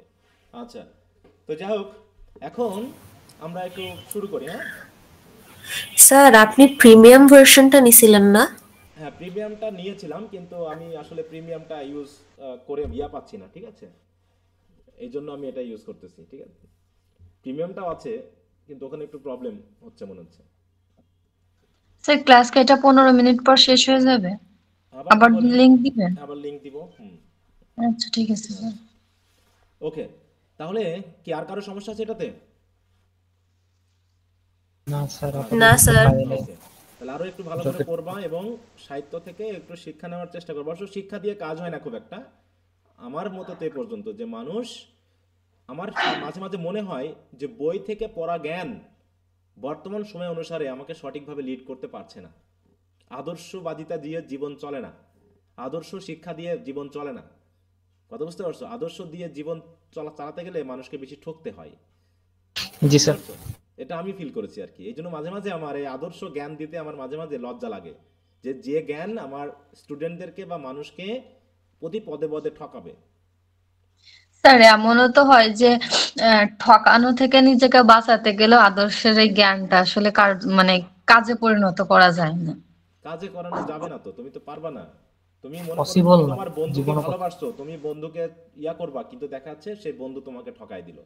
কিন্তু তুমি আদর্শ ভেবে ভাবছিলা হ্যাঁ সকলকে ভালোবাসতে হবে, সকলকে বিশ্বাস করতে হবে, তাই না, ধর্ম বলেছে অন্যকে হেল্প করতে হবে, কিন্তু সেই আদর্শ জাতীয় তোমার শিক্ষাটা নিয়ে আরেকজন তোমাকে বাঁশ দিয়ে চলে গেল, তুমি তার কিছুই করতে পারলা না।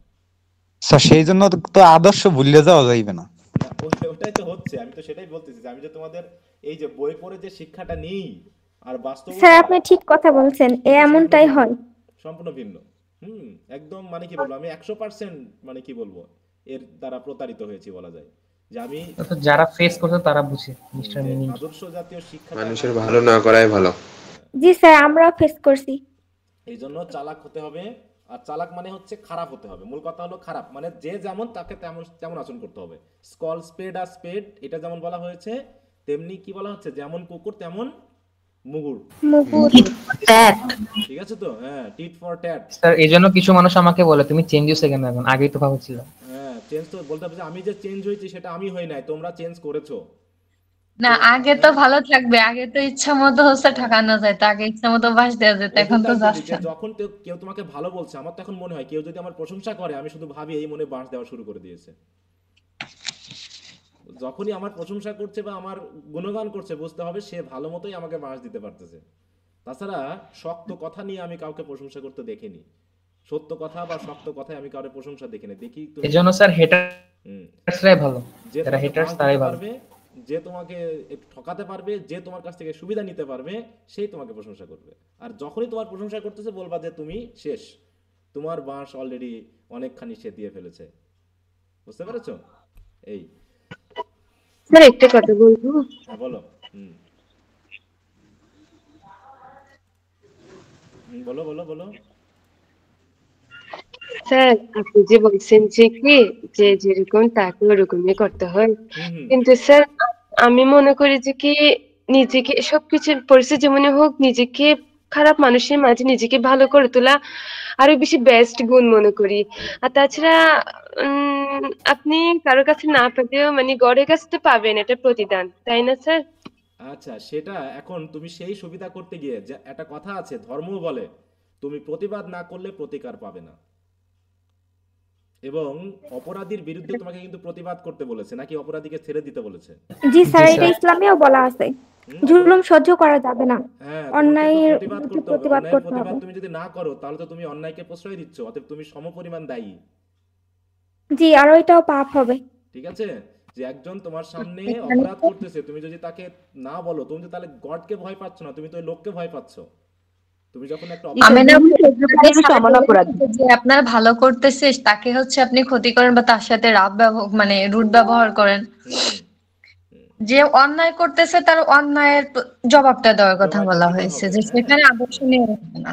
মানে তোমাকে সঠিক পথটা তাকে দেখাতেই হবে, সেটা যত হার্শ ওয়ার্ড দিয়ে হোক, তোমাকে তো সেটাতে তাকে সঠিক পথে নিয়ে আসার ব্যবস্থা করে দিতে হবে। ঠিক আছে, যদি না করতে পারো তাহলে সেটা তোমার এক ধরনের অপরাধও। এটা অপরাধ দেখে স্বীকার করে নেওয়া, চুপ থাকা। তোমাকে প্রতিবাদ করতে হবে, সেটা প্রকাশ্যে হোক, সেটা শক্তি দিয়ে হোক, অথবা সেটা ঘৃণা দিয়ে হোক, প্রতিবাদ তোমাকে করতেই হবে। ঠিক আছে, হ্যাঁ, তা না হলে আমাদের স্যার মনে হয় একটা অ্যাডাপ্টেশন ক্ষমতা থাকা উচিত আর কি, ভালোদের সাথে ভালো, খারাপরা কিরকম আমাদের সাথে করতে পারে সেই ব্যাপারে একটা সতর্কতা এরকম। হ্যাঁ, অবশ্যই মেইনটেইন করতে হবে। আর এখন সমস্যা হচ্ছে কি, শিক্ষিত মানুষগুলো নিজেদেরকে এমন ভাবে তৈরি করে ফেলেছে যে তারা মনে করে অন্যায়ের প্রতিবাদ করতে যাওয়া মানে হচ্ছে নিজের নষ্ট করা, সম্মান নষ্ট করা। এই ভয়ে অধিকাংশই অপরাধের বিরুদ্ধে কথা বলতে যায় না, আর যখনই যায় না তখন অপরাধীরা আস্তে আস্তে তোমার মাথার উপরে চেপে বসতেছে। কারণ শিক্ষিত মানুষরা বেশি ভীত, আমার কাছে সেটা মনে হয়েছে এখন। জি স্যার, এটা বরাবরই শিক্ষিত মানুষরা স্যার ঐক্যবদ্ধ থাকে না বরাবরই, কিন্তু স্যার যারা খারাপ মানুষ স্বার্থবাদী এবং স্বার্থবাদী, স্যার এদের সম্মানের তো ভয় আছে, অশিক্ষিত তো সম্মানের ভয় নাই। হ্যাঁ, ওই তো বললাম যে এদের স্বার্থবাদী এবং ভীত মনে হয়েছে আমাদের, মানে একাডেমিকলি শিক্ষিত। আমি আসলে অরিজিনাল শিক্ষিতের কথা বলছি না, কারণ ওটা আলাদা জিনিস, আমি ওটা বলবো না। কারণ আমাদের মধ্যে এখন একাডেমিক শিক্ষিতের পরিমাণ এত বেশি, যাদের মধ্যে ঈর্ষা, হিংসা, বিদ্বেষ এবং সাথে হচ্ছে একটা মিথ্যা সম্মানের ভয়, এই জিনিসটা তাদেরকে এমন জায়গায় নিয়ে গেছে যে তাদের সম্মানই বরং এখন ভুলুণ্ঠিত হয়ে যাচ্ছে। ঠিক আছে, তো আস্তে আস্তে তারা কোণঠাসা হয়ে গেছে। স্যার, হ্যাঁ বলো, কি অবস্থা? একটা ডিবেট কম্পিটিশনের আয়োজন করেন স্যার, গিফট দেন। না না, এটা তো আমরা এই যে থার্ড ইয়ার আছে, হ্যাঁ, ওখানে তো আমি থার্ড ইয়ারের সাথে কয়েকটা বিষয় নিয়ে তো ডিবেট অলরেডি করিয়েছি, বুঝতে পেরেছো? যে যখন আমরা কোনো কিছু শিখছি, সাহিত্য হোক বা যেটা হোক, সেটা যদি আমার জীবনের আমাকে সঠিক দিক নির্দেশনা না দেয়, তাহলে এই যে শিখছি এটা দিয়ে বাস্তবতায় আসলে কোনো কাজ হয় না। হ্যাঁ, এটা দিয়ে কাজ হয় না। যেমন একটা ডিবেট এরকম আছে যে তুমি যে এখান থেকে শিখলা, এইখানে যে ইডিপাসের চরিত্র দায়ী না ভাগ্য দায়ী, এটা নিয়ে তো ডিবেট হয় না? এটা নিয়ে যে তোমার এটা আসলে তার চরিত্র দায়ী। স্যার এটাই বলতেছি, একটা ডিবেট কম্পিটিশনের ব্যবস্থা করেন, আমাদের একটা মাইন্ডটা ফ্রেশ হবে। হ্যাঁ হ্যাঁ, সেটা করা যেতে পারে, পরবর্তী দেখা স্যার রাইটার দায়ী। আচ্ছা, তো যাই হোক, বললামই তো যে সাহিত্য যখন পড়বা, যদি তুমি সাহিত্যকে সাহিত্যের মধ্যেই পড়ো, তখন তোমার ভিতরে একটা সফট মাইন্ডেডনেস তৈরি হবে, বুঝতে পেরেছো? যেখানে তোমার ফিলিংটা এত বেশি সফট হবে যে তুমি অল্পতেই দুঃখ পাবা বা কষ্ট পাবা, এবং তুমি মানুষ চিনতে শিখবা, মানুষ থেকে দূরত্ব বজায় রাখা তখন তোমার একটা অভ্যাসে পরিণত হয়ে যাবে। ব্যাপারটা এরকম যে প্রতি পদে পদে দেখবা যে মানুষ কতখানি তোমার জন্য, মানে কি বলবো, যে হিংসা, বিদ্বেষ, ঈর্ষা পরায়ণ। আমরা সারা পৃথিবীতে যদি মানুষের ইন্টারভিউ নিই, আমরা কোনো মানুষকে খারাপ খুঁজে পাবো না, সবাই ভালো। কিন্তু তুমি যদি সিঙ্গেল ভাবে প্রত্যেকটা মানুষের সাথে কথা বলো, দেখবা যে সবাই ভালো, কিন্তু কালেকটিভলি আমরা সবাই সবার জন্য কি ক্ষতিকর। তাহলে সমাজে অপরাধটা হচ্ছে কোত্থেকে? গরু ছাগল করতেছে সে, বলো। এই যে যেমন আমরা থেকে বড় বড় কারাপশন গুলি স্যার হাইলি যারা এডুকেটেড তাদের দ্বারাই তো। হ্যাঁ, মনে করো এই যে ট্যারিসিয়াস এবং ইডিপাসের কথা ভাবো, দুইজনই কিন্তু নিজ দিক থেকে সঠিক, দুইজনই নিজের জায়গা থেকে সঠিক, কিন্তু আসলে এখানে একটা কনফ্লিক্ট তৈরি হয়ে গেছে। কনফ্লিক্ট একটা প্যাসেজ ছিল এইচএসসি লেভেলে, তোমরা কি এটা পড়েছিলা? মনে তোমাদের সময় হয়নি এটা, তোমরা এখন জি স্যার ছিল স্যার কনফ্লিক্ট। যে কনফ্লিক্টটা কখন তৈরি হয়? যখন আমরা সবাই সঠিক, কিন্তু আমি আমার দিক থেকে ঠিক, তুমি তোমার দিক থেকে ঠিক, কিন্তু দুইজনের চিন্তাধারা ভিন্ন হওয়ার কারণে কনফ্লিক্টটা তৈরি হয়ে যাচ্ছে। অতএব কনফ্লিক্ট থেকে বাঁচার একটা উপায় হলো সমঝোতা। তাই তো এমন একটা মিডিল পন্থা বেছে নেওয়া যেখানে তোমারটাও থাক আমারটাও থাক, দিয়ে দুইজন সমানভাবে চলার চেষ্টা করি, মধ্যস্থতা করব। জি স্যার, ওখানে মধ্যস্থতার অবলম্বন করার কথাই বলা হয়েছিল। আরেকজনের প্রতি শ্রদ্ধাবোধ থাকা দরকার। শ্রদ্ধাবোধ, এখানে আমরা বিভিন্ন ধর্মের মানুষ থাকতে পারি, এখন সবাই ভাবতেছে তার ধর্মটাই সেরা, এখানে কেউ আছো যে তার ধর্মটাকে মানে নিচু ভাবো? এখানে কেউ আছো?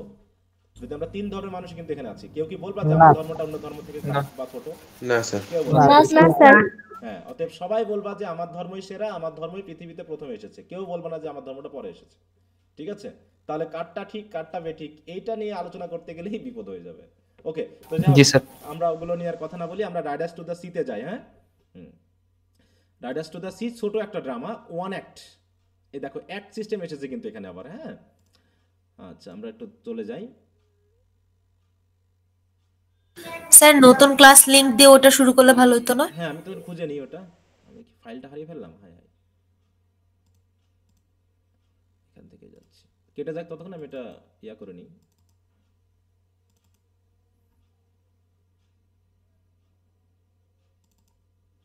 রাইডার্স টু দ্য সি হচ্ছে তোমাদের 4th নাম্বার, তাই না? টোটাল 5টা কিন্তু আমাদের ইয়া আছে,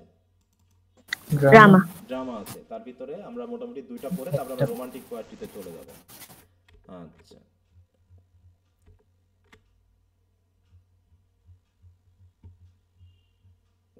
স্যার রোমান্টিক পোয়েট্রি কি উইলিয়াম জে ব্লেকেরটা আগে শুরু করবেন? হ্যাঁ, ওটা আগে শুরু করব। আমরা সিরিয়ালে যাব, ইনোসেন্স সং। আমরা পোয়েট্রিতে সিরিয়ালে যাব, কিন্তু ড্রামাতে আমরা একটু এভাবে গেলাম এর কারণে যে দুটো ড্রামার মধ্যে একটা লিংক আছে এবং কোশ্চেনগত ব্যাপারেও একটু মানে কয়েকটি একই রকম থাকার কারণে আমরা যাতে একসাথে বুঝতে পারি এই জন্য এটা পড়াচ্ছি। কি ব্যাপার, এসেছে, অনেক দূর চলে গেছে এখান থেকে, তাই তো? দেখো, প্রথমে আমরা এর কোনো ব্যাকগ্রাউন্ড পড়ার আশা করব না, আমরা শুধু এখন সরাসরি টেক্সটটাকে পড়া শুরু করব। তো আমি ভিডিওটা কেটে দিলাম। এখন বুঝতে চাও, কি বোঝো বলো? এটা কি ধরনের মানুষদেরকে নির্দেশ করছে, মানে কোন পেশার মানুষদেরকে নির্দেশ করছে? নাবিক শ্রেণী যারা নাবিক শ্রেণী।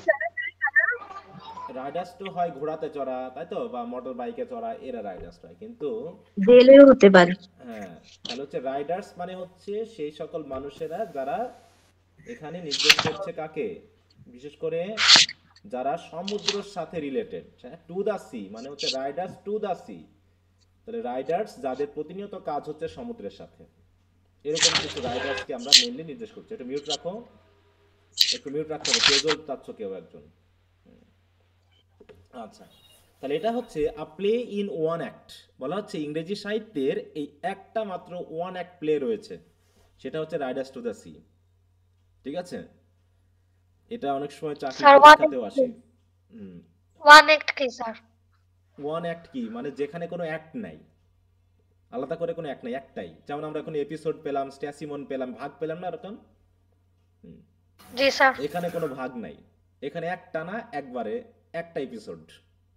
বুঝতে পেরেছো? একটা না একটা এপিসোড, এক ডায়লগেই, এক কাহিনীতেই শেষ। ছোট্ট একটা, আজকে শুরু করলে কালকে হয়তো আমাদের শেষ হয়ে যাবে, এরকম আর কি বিষয়টা।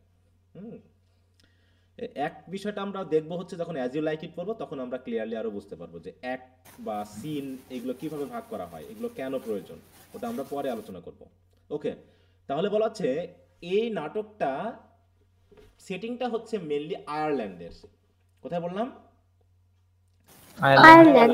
আয়ারল্যান্ড চিনি তো আমরা নাকি? ওটা কোথায় অবস্থিত এই দেশটা? পৃথিবীতে। আয়ারল্যান্ড কোথায় অবস্থিত? ইউরোপে নাকি? ইউরোপে।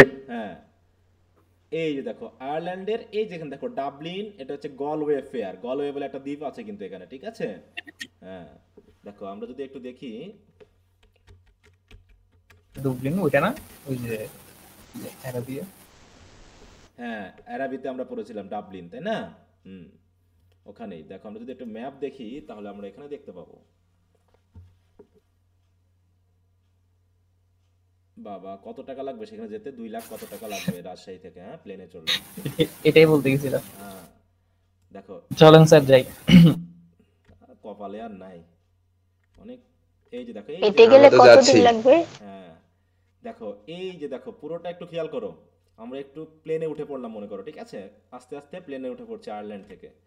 তো এই হচ্ছে ইংল্যান্ড, ইংল্যান্ডের পাশে রয়েছে এই যে আয়ারল্যান্ড, একটা দ্বীপ। আর আয়ারল্যান্ডের রাজধানী হচ্ছে কি? ডাবলিন, ঠিক আছে? এই হচ্ছে ডাবলিন। আর এই জায়গায় খেয়াল করো, এই জায়গায় রয়েছে গলওয়ে। হ্যাঁ, এই যে দেখো এটা কোথায় অবস্থিত, একদম সমুদ্রের কাছাকাছি না? জি স্যার। এই জি স্যার। জায়গাতে, হ্যাঁ এই জি স্যার। জায়গাতে। তাহলে এটা হচ্ছে মেনলি আয়ারল্যান্ডের একটা দ্বীপ, ছোট্ট একটা দ্বীপ, হ্যাঁ, গলওয়ে। তো এইখানে এই জায়গায় মনে করো দেখো কিভাবে অবস্থিত জায়গাটা একটু খেয়াল করো। এখানে একটা মনে করো, এগুলো কি নীল যেগুলো দেখাচ্ছে এগুলো কি? ওয়াটার, এই পানি। পানি স্যার, পানি। হ্যাঁ, মানে নদী। ওয়াটারওয়েজ, তাই না? জল, পানি, তাই তো, যেটাই বলি তার দ্বারা রিলেটেড এগুলো। যে এটা হচ্ছে কি ডক, ডক দিয়ে কি কি হয় এখানে, জাহাজ শিপ ইয়া করে আর কি বের হয়। শিপ থামে, এইগুলো দেখো সুন্দর করে এগুলো। তার মানে পুরোটা কিন্তু নদীর ভিতরের অংশ। এই জায়গায় একটু খেয়াল করো, এই জায়গাটা, এইগুলো এগুলো নিজেরা তৈরি করে নিয়েছে, দেখো কত সুন্দর করে বিষয়গুলোকে নিজের সুবিধার্থে। তো বলা হচ্ছে এই নাটকটা মেনলি প্রথম পারফর্ম করা হয়, স্টেজ করা হয় কোথায়? দেখো, মোলসওর্থ হল, ডাবলিন, ফেব্রুয়ারি 25, 1904। তাহলে 1904 সালের 25শে ফেব্রুয়ারি এটাকে প্রথম স্টেজ করা হয়। আর আমরা তো দেখলাম যেখানে নাটকটার আমরা জানি যে গ্রিক ট্র্যাজেডিতে 3টা ইয়া থাকে, তাই না? ইউনিটি থাকে। ইউনিটিগুলো কি কি? জি sir, unity of time, unity of time, unity of action. Place, unity of action. Action, তাই না? হ্যাঁ, ঠিক এখানে কিন্তু গ্রিক ট্র্যাজেডির মতো ইউনিটি মেনটেন করা হয়েছে এটাতে। হ্যাঁ, এখানে এক জায়গাতে ইউনিটি অফ প্লেস রয়েছে, যেখানে একটা জায়গাতেই মেইনলি কাহিনীটা ঘটেছে। ইউনিটি অফ টাইম রয়েছে, একদিনেই ঘটনাটা ঘটেছে। আর ইউনিটি অফ অ্যাকশন রয়েছে, তাই তো? এই তো দেখো এখানে যে সিনটা ঘটেছে মেইনলি আমরা খেয়াল করব। যেমন ইডিপাস রেস্কের ঘটনাটা কোথায় ঘটেছে? প্রাসাদের সিঁড়িতে, প্যালেসের সামনে। হ্যাঁ, প্রাসাদের সামনে সিঁড়ির উপরে, ব্যাপারটা ঠিক ওই জায়গাতে। হ্যাঁ, এখানে ঘটেছে কোথায় দেখো, an island of the West of Ireland. তাহলে আয়ারল্যান্ডের কোথায় এটা? ওয়েস্টে। ওয়েস্ট। তাহলে ওয়েস্ট কোন সাইড? এখন এই হচ্ছে মনে করো আয়ারল্যান্ড, তাই তো? এইদিকে হচ্ছে কি ইস্ট না? এইদিকে হচ্ছে ইস্ট, এইদিকে হচ্ছে কি ওয়েস্ট, আর এইদিকে হচ্ছে কি নর্থ, এইদিকে হচ্ছে নিচে সাউথ। তাহলে এটা কি ওয়েস্টে, এই যেখানে, তাই না? তাহলে আয়ারল্যান্ডের ওয়েস্ট সাইডে গলওয়ে এখানে স্যার। এই যে গলওয়ে। হ্যাঁ, তাহলে এটা হচ্ছে কি পুরো আয়ারল্যান্ড যদি আমরা দেশ ধরি, তাহলে এটা হচ্ছে আয়ারল্যান্ডের ওয়েস্ট সাইডে। এবং বলা হচ্ছে তাহলে কোথায় হচ্ছে, তাহলে এটা একটা আইল্যান্ড বা একটা দ্বীপ। কটেজ, তাহলে সেটিংটা কোন জায়গায় সেটা একটু খেয়াল করো। Cottage kitchen. আচ্ছা, তোমাদের একটা কোশ্চেন এসেছিল প্রোজে। কোশ্চেনটা হচ্ছে what is the setting of the luncheon. তাতে লাঞ্চন নামক যে গল্পটি, তার সেটিংটা কোন জায়গায়? স্যার প্যারিসের ফয়েট রেস্টুরেন্টে। হ্যাঁ, ফয়েট রেস্টুরেন্টে, তাই না? কেউ থিয়েটার দিয়েছে দেখছি, কেউ শুধুমাত্র প্যারিস ফ্রান্স দিয়েছে। অত দূর যাওয়ার দরকার নেই, তুমি শুধু দিবা হচ্ছে এখানে এক্স্যাক্টলি যেটা দেওয়া আছে,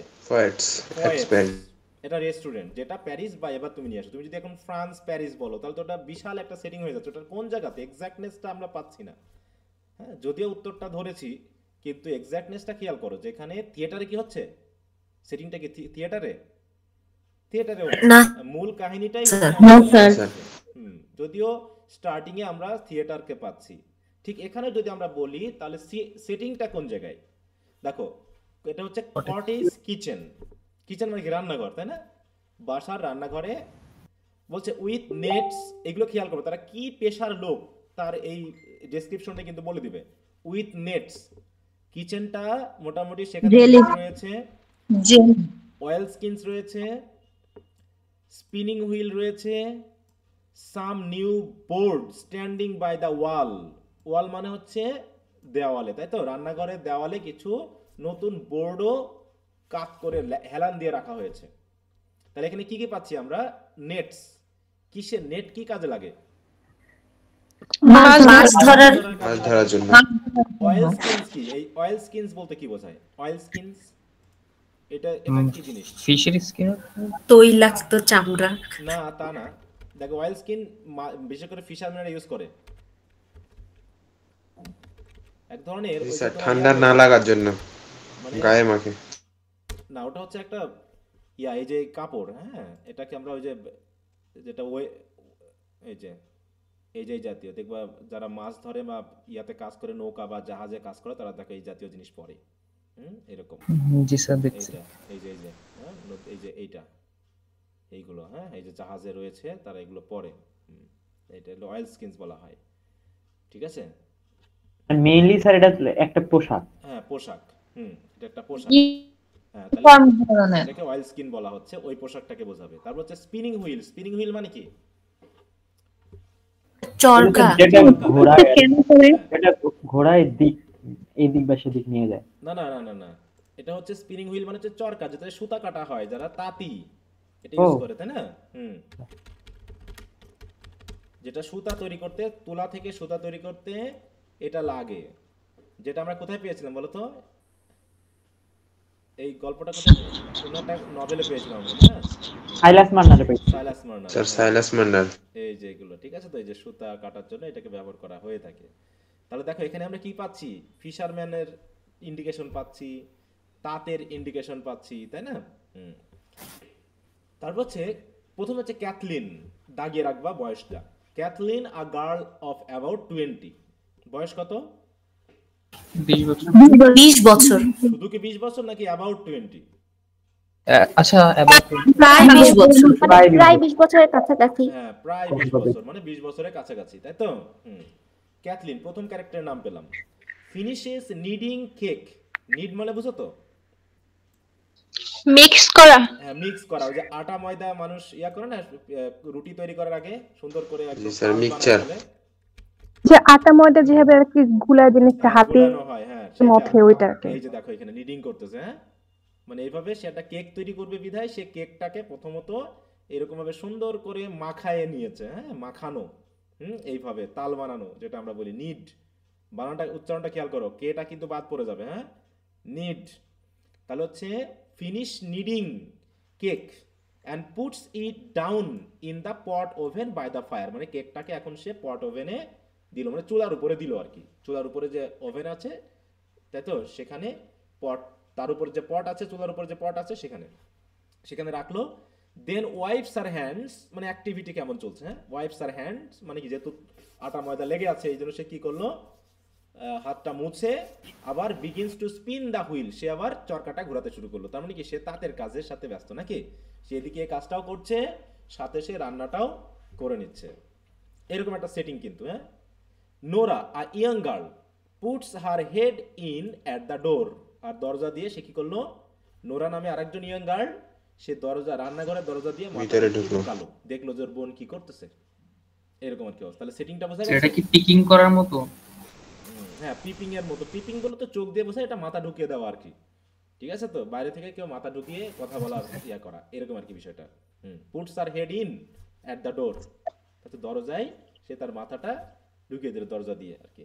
তো স্যার উকি মারার মতো কিছু, উকি মারা, হ্যাঁ উকি মারা, পিপিং এর মতোই কিন্তু মাথাটা ইয়া করে দেওয়া, হ্যাঁ। ওকে, তাহলে এইখানে আমরা দুইজন ক্যারেক্টারের নাম পেলাম, একটা হচ্ছে ক্যাথলিন আর একটা হচ্ছে নোরা, কিন্তু এদের রিলেশনশিপ আমরা এখনো বুঝি নাই। বুঝেছি কি? না স্যার, না স্যার বুঝি নাই। বলছে Nora in a low voice. Nora তখন একটু ফিসফিসানি করে, হ্যাঁ বলছে হোয়ার ইজ শি, সে কই, মানে তিনি কোথায়, বা তিনি বা সে, আমরা জানি না কার কথা বলছে, না জানি না, শুধু শুরু নাটকটাই ভাবে। ক্যাথলিন বলতেছে she is lying down, god help her and may be sleeping if she is able. হ্যাঁ ইফ শি ইজ এবল মানে কি, যদি সে পারে তাহলে তিনি, মানে যদি তিনি পারেন বা সে যদি পারে তাহলে হয়তো ঘুমাচ্ছে, মানে কি? তাহলে এমন একজন মানুষের কথা বলা হচ্ছে, সে শুয়ে আছে, হ্যাঁ টেনশনে আছে, সে ঘুমাতে পারার কথা না, কিন্তু যদি সে ঘুমাতে পারে তাহলে হয়তো বা সে ঘুমাচ্ছে। মানে এমন টেনশনে আছে, এমন একটা খারাপ অবস্থানে আছে, তিনি হয়তো ঘুমানোর মতো অবস্থাতে নেই। তাই এরা, নোরা এসে জিজ্ঞাসা করছে কোথায় তিনি। ক্যাথলিন হয়তো বলছে শুয়ে আছে, হয়তো বা ঘুমাচ্ছে যদি ঘুমাতে পারে আর কি। গড হেল্পার, দেখো গড হেল্পার মানে কি, এই কথাটা ইউজ করা মানে কি, বুঝতে হবে কিছু একটা নেগেটিভ চলছে নাকি। হ্যাঁ এখানে এইখানে তুমি যখন দেখবা, এখানে কিন্তু ল্যাঙ্গুয়েজগত অনেকটা ভুল আছে, গ্রামাটিক্যাল মিস্টেক আছে, বানানে ভুল আছে। এটা দেওয়া হয়েছে এই কারণেই যে সেই সময়ের আঞ্চলিকতাটাকে সরাসরি তুলে ধরার জন্য। আমরা বলবো এটাকে কলোকিয়াল ল্যাঙ্গুয়েজ, ঠিক আছে? তো মানে বিশেষ করে দেখো গ্রাম অঞ্চলে মানুষগুলো কি সঠিক ভাষায় কথা বলে, সঠিক উচ্চারণ করে? না স্যার না স্যার ওখানে যাতে ওই ফিলিংটা আসে যেখানে যারা জড়িত তারা মেইনলি হচ্ছে লেবার ক্লাস পিপল এবং মোস্টলি আনএডুকেটেড, সে কারণে তারা এরকম ভুল ভাল করবেই। অতএব এটাকে মানে লেখকের ভুল মনে করার কোনো দরকার নেই, ঠিক আছে তো? এটাকে তিনি লাইক করার জন্য ল্যাঙ্গুয়েজটাকে সরাসরি নিয়ে এসেছেন। এবার Nora comes in softly, comes in মানে কি, সে তখন এবার ঢুকে গেল ভিতরে, রান্নাঘরের ভিতরে, and takes a bundle from under her shawl. শাল মানে কি? চাদর।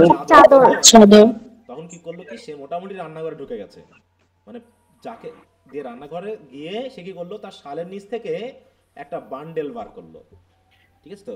এবং দেখো ওরা কামস ইন সফটলি মানে খুব ধীর পায়ে, যাতে কোনো সাউন্ড না হয়, সে ওই রান্নাঘরে ঢুকে গেল। কিছু একটা তো হচ্ছে নাকি, কিছু একটা বিষয় আছে। ক্যাথলিন ওদিকে স্পিনিং দ্য হুইলস র্যাপিডলি, সে তো হুইলটা ঘোরাচ্ছে আর বলছে what is it you have, এটা তোমার কাছে কি, এটা এরকম তোমার কাছে কি এটা?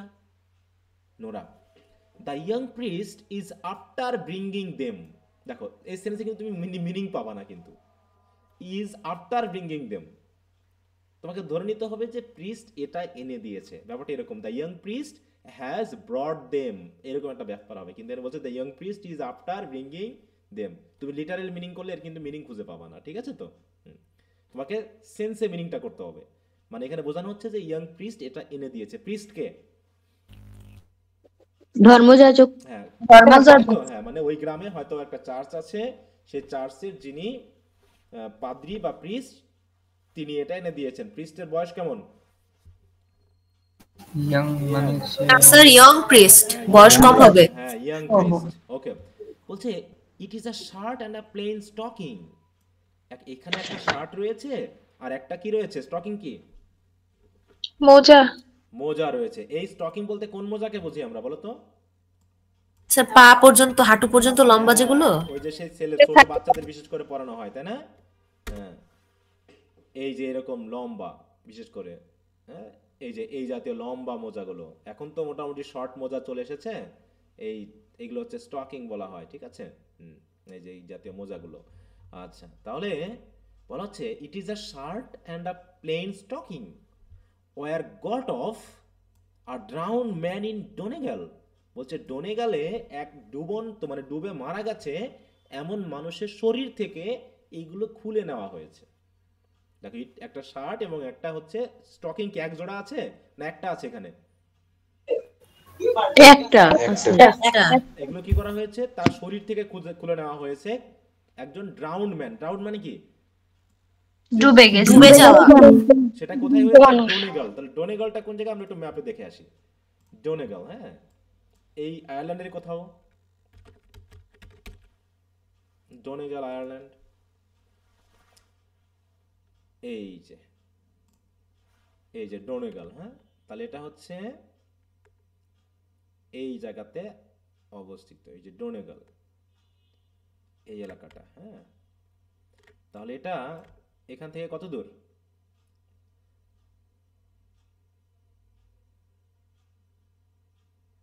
এই যে এখানে গলওয়ে, তাই না?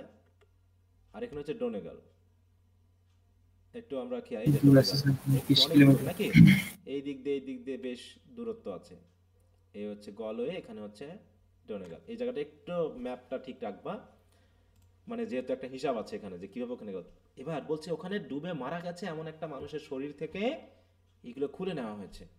এইবার ক্যাথলিনের তো আকর্ষণ হলো। এবার ক্যাথলিন এতক্ষণ বললো কি, ক্যাথলিন স্টপস আর হুইল, এতক্ষণ ধরে সে কিন্তু মনোযোগ দিয়ে শুনছিল না, তার হুইল ঘোরাচ্ছিল। উইথ আ সাডেন মুভমেন্ট, হঠাৎ করে সে, অনেক সময় হুইলগুলোকে হাত দিয়ে থামিয়ে দেওয়া হয়, হ্যাঁ, অ্যান্ড লিনস আউট টু লিসেন, এবং কি করলো, কাত হয়ে শোনার জন্য। হ্যাঁ, বলো তো কি বলতে চাচ্ছ? Leans out to listen. Nora, we are to find out, এখন আমাদের খুঁজে দেখতে হবে, if it's Michael's they are, জিনিসগুলো মাইকেলের কিনা।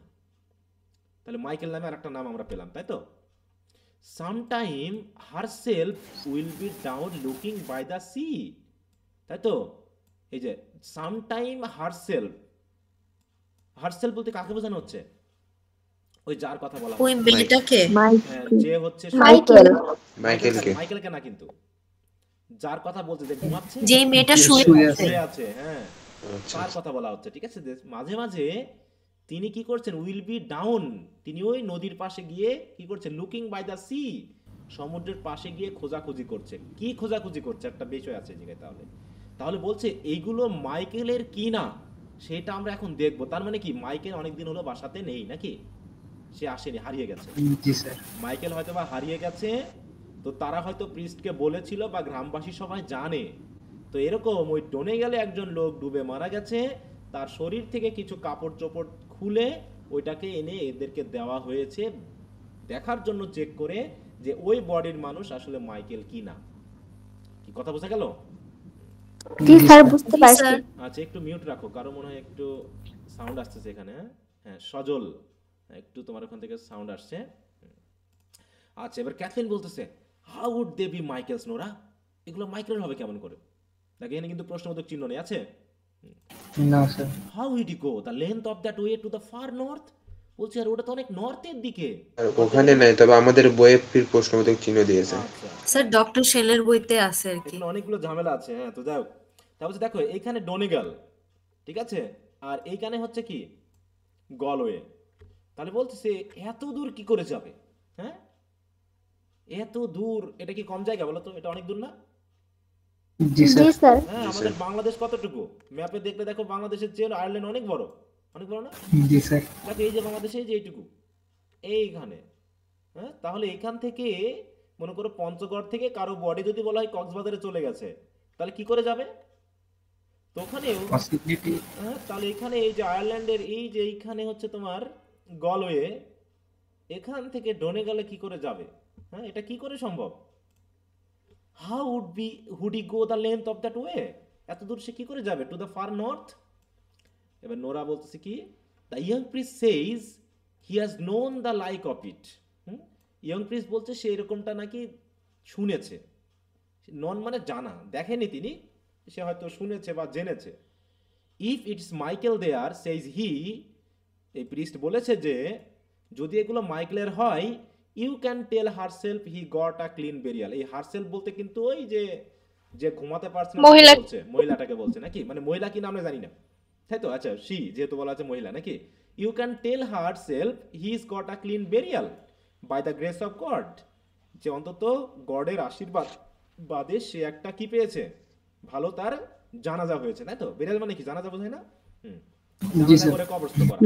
হ্যাঁ, তাহলে এটুকু সান্ত্বনা হতে পারে যে না, এটা যদি মাইকেলের হয় তাহলে তোমরা গিয়ে ওনাকে বলবা যে অন্তত মাইকেল একটা ভালো বেরিয়াল বা মানে ভালো একটা কি বলবো এটাকে, কি বলি আমরা পুরো বাংলা কথায় সমাধি, সমাধি, সমাধি করার, সমাধি তো এই জায়গাটাকে বোঝাবে না, কিন্তু প্রক্রিয়াটাকে বোঝাচ্ছে, ঠিক আছে? এই পুরো প্রক্রিয়াটাকে বোঝাচ্ছে। And if they are not his, আর যদি এগুলো তার না হয় কি হবে? Let no one say a word about them, তাহলে যেন এটা চুপ থাকে, কাউকে যেন কিছু না বলা হয়। For she will be getting her death, কারণ এই কথা শোনার পর সে মনে হয় মারাই যাবে দুঃখে। হ্যাঁ, উইথ ক্রাইং অ্যান্ড ল্যামেন্টিং, কেঁদে, তাই তো, মানে হাউতাশ করে সে একদম মারা যাবে যদি এগুলো তার না হয়, তাহলে ওনাকে বলারই দরকার নাই। এই বলে the door which Nora half close is blown open by a gust of wind, তাই তো? সরি, আমি একটু আসছি। আচ্ছা, একটু একটা জিনিস তোমাদের বলে নিই, সেটা হলো এই ডিসেম্বর মাসে আমাদের বাসায় আবার একটু গেস্ট টেস্ট মাঝে মাঝে আসে, ঠিক আছে? তো কেনাকাটা থাকে, মাঝে মাঝে দেখাচ্ছে আজকে আমি বাইরে যাই নাই, তোমাদের যেহেতু পড়ানো মিস হয়েছে, তো আমি একটু গেটটা খুলে দিয়ে আসি। হ্যাঁ,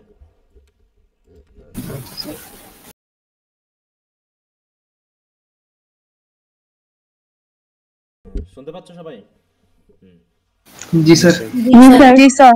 ওকে, তাই বলতেছে হাফ ক্লোজ ছিল দরজাটা, হঠাৎ করে সেটা কি গাস্ট অফ উইন্ড মানে কি ঝমকা কি বলে বাতাস নাকি, একটু ঝোড়ো বাতাস বা জোরালো বাতাস হওয়ার কারণে দরজাটা খুলে গেল। এইবার ক্যাথলিন লুকিং আউট অ্যাংশাস, সে ভাবছে আবার দেখে ফেললো না তো যে ঘুমাচ্ছে না। Did you ask him would he stop Bartley going this day with the horses to the Galway fair? দেখো, তাহলে এবার গলওয়ে ফেয়ারে যাবে নাকি। বলতেছে ডিড ইউ আস্ক হিম, কাকে আস্ক করার কথা বলছে ক্যাথলিন? ওই প্রিস্টকে, তাই তো? মানে প্রিস্টকে নোরা বলেছে কিনা যে সে যেন কি করে, হি stop Bartley going this day, মানে আজকের দিনে যাতে বার্টলি না যায় কোথায়, two the Galway fair with the horse's. তাহলে বার্টলি হয়তো কিছু হর্স নিয়ে গলওয়েতে একটা মেলা হয় বা বাজার হয়, সেই বাজারে হয়তো বা বার্টলির যাওয়ার কথা আছে, কিন্তু বার্টলি কারো কথা শুনছে না, তাই ওই প্রিস্টের কথা আবার সবাই শুনে। তাই ক্যাথলিন হয়তো নোরাকে বলছিল যে তুমি কি বলেছো যাতে সে বার্টলিকে না যেতে দেয়। এবার নোরা কি বলছে, I won't stop him says he. হ্যাঁ, প্রিস্ট বলেছেন যে তিনি তাকে থামাবেন না, but let you not be afraid, কিন্তু আমাদেরকে ভয় পেতে নিষেধ করেছে, যে ভয় পাওয়ার কোনো কারণ নেই। ভয়টা কিসের? যে অলরেডি তারা একজনকে হারিয়েছে নাকি, বুঝতে পারছো, মাইকেলকে হারিয়েছে। বার্কলিটা কি পাওয়া গেছে? হ্যাঁ বলো। বার্কলিটা কে এটা তো জানা যায়নি এখন। হ্যাঁ, তাহলে আমরা জানবো না। মনে করো যে বার্টলিকে যেতে নিষেধ করেছে, আমরা আমি বলে দিতে পারি, কিন্তু আমরা পড়তে পড়তে জানবো যে আসলে বার্টলিটাকে। তাহলে বার্টলিকে যেতে নিষেধ করেছে, কিন্তু নিষেধ কি করেছে প্রিস্ট? না স্যার, নিষেধ করেনি। না স্যার, হচ্ছে herself does be saying prayers half through the night. হ্যাঁ, এবং বরং প্রিস্ট বলেছে যে তোমাদের ভয় পাওয়ার কোনো কারণ নেই, কারণ হারসেলফ মানে কি, ওই যে ঘুমাচ্ছে, কিন্তু হারসেলফ বলা হচ্ছে, সি বলেনি। যে herself does be saying prayer half through the night. হ্যাঁ, হাফ থ্রু দ্য নাইট মানে কি, সারা রাত ধরে। হ্যাঁ, এরকম আর কি, মানে রাতের অধিকাংশ সময় ধরে তিনি প্রার্থনা করবেন। কাদের জন্য প্রার্থনা করবেন? এই যে বার্টলির জন্য হয়তোবা। এবং the Almighty God won't leave her destitute, এবং আশা করি, তাই তো, শক্তি মানে কি, সর্বশক্তিমান সৃষ্টিকর্তা তাকে অবশ্যই ডেস্টিটিউট করবে না। ডেস্টিটিউট মানে কি, দেখো, উইথ নো সান লিভিং, নিঃস্ব করা, তাই তো।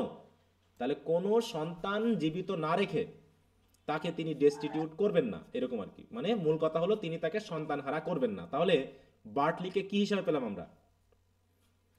ছেলে হিসেবে। তাহলে মাইকেলও ওনার ছেলে, একটা ছেলে তো হারিয়ে গেছে, তাকে পাওয়া যাচ্ছে না, এই জন্য হয়তো বার্টলিকেও যেতে দিচ্ছে না, কিন্তু বার্টলি তো যেতে যাচ্ছে, এই জন্য প্রিস্ট হয়তো বা মানে প্রিস্টের মাধ্যমে তারা হয়তো বলেছে যে যেন প্রিস্ট বার্টলিকে বলে থামায় যাতে সে না যায়, কিন্তু বার্টলিকে প্রিস্ট বরং থামতে বলেইনি, বরং বলেছে ভয় পাওয়ার কোনো কারণ নেই, কারণ নিশ্চয়ই সৃষ্টিকর্তা এই লেডিকে বা তাকে একদম নিঃস্ব করবে না সন্তান কেড়ে নিয়ে, তাই তো, যে তার কোনো সন্তানই মানে বিশেষ করে ছেলে জীবিত থাকবে না, এরকমটা নিশ্চয়ই সৃষ্টিকর্তা করবে না, মানে প্রিস্টের একটা বিশ্বাস আছে।